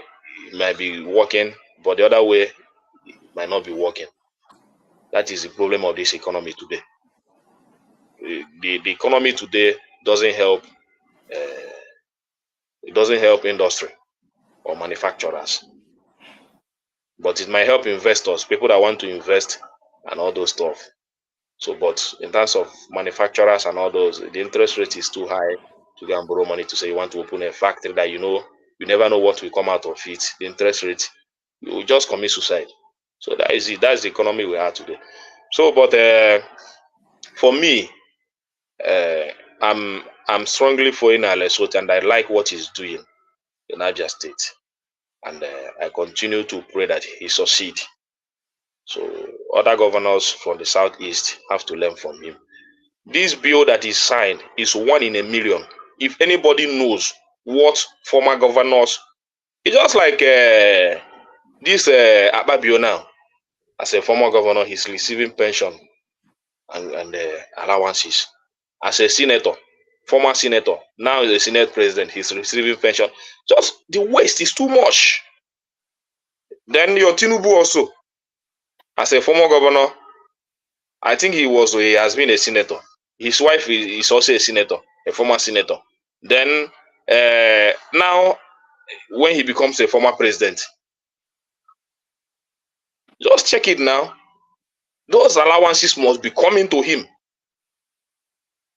Do you think they should legislate that space that if you're in current government employment, you cannot be taking pension from the state as well? And if you get to the space that you are no longer in government employment, you can only take pension from your last job. Yeah, that is it. That's how it should be. That's how it should be, because the waste in our some people are dipping hands twice. You were in National Assembly, you get pension. You went to State House, you get pension. You go to minister, you get pension. You go to Senate, you get pension. Some people are taking about 5-6 pensions from. Yeah, it's very ridiculous now. Even as a minister, I even think ministers. I think they are monk. But I'm not sure of that stuff, minister. But I'm sure of senator and governors. And you talk about today. The state are saying that they cannot pay minimum wage. They are saying, by the way, that the pension has to be commensurate with the current package of the sitting governor. And that shows you that they're not ready to pay. And every state has had at least 2 or 3 ex-governors. So it's not the last governor. So it goes to it's a real racket. It's a scam. It's a scam. Just to confirm, are you sure senators collect pension? Because no, I'm not sure actually. I just threw that in. It's executives that I know that it's just the governor and president that collect pensions. All other ones, former governors, all other people, legislators, they don't collect pension. The point still remain that every state has at least 3 or 4 former governors, and their money runs in billions. Cars and it's not all these innocent cars. So this all these bulletproof cars. House allowance. The house allowance is attached to it. The house they never built. They get gardeners, 2 stewards, 2 police orderlies. It's just, if you look at the package, man, it's unbelievable. One man, Alex Oti's godfather, Obasanjo, is also collecting pension. If we should repeal the law, it's going to touch OBJ too. And they can only repeal it in Abia State now. You can't repeal it. Even as a retired general, collects money. I'm looking at Canada is supporting this thing now. So if you take it national, that means OBJ will stop collecting pension too. OBJ has already spoke about it, so he must be able to accept it.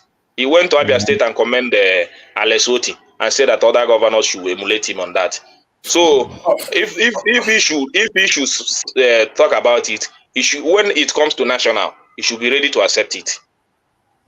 You understand? Because these are the waste in our system. It's a very ridiculous one.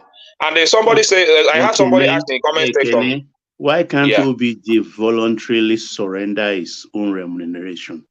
It's not a difficult thing to do. He calls a press conference tomorrow morning. It's not a difficult thing for him to do. So I believe in you. I thought what you said is not out of place, Baba. So, but somebody asked me about Obi. Obi didn't sign the law, but Obi is not collecting. He just reject it. I said, I'm not going to collect. So, but he didn't make it a law in Anambra State. I wish he made it a law the way Alex Oti just made it. Are you in his account that he's not collecting? Because he told you he's not collecting. Emeka, are you in his account?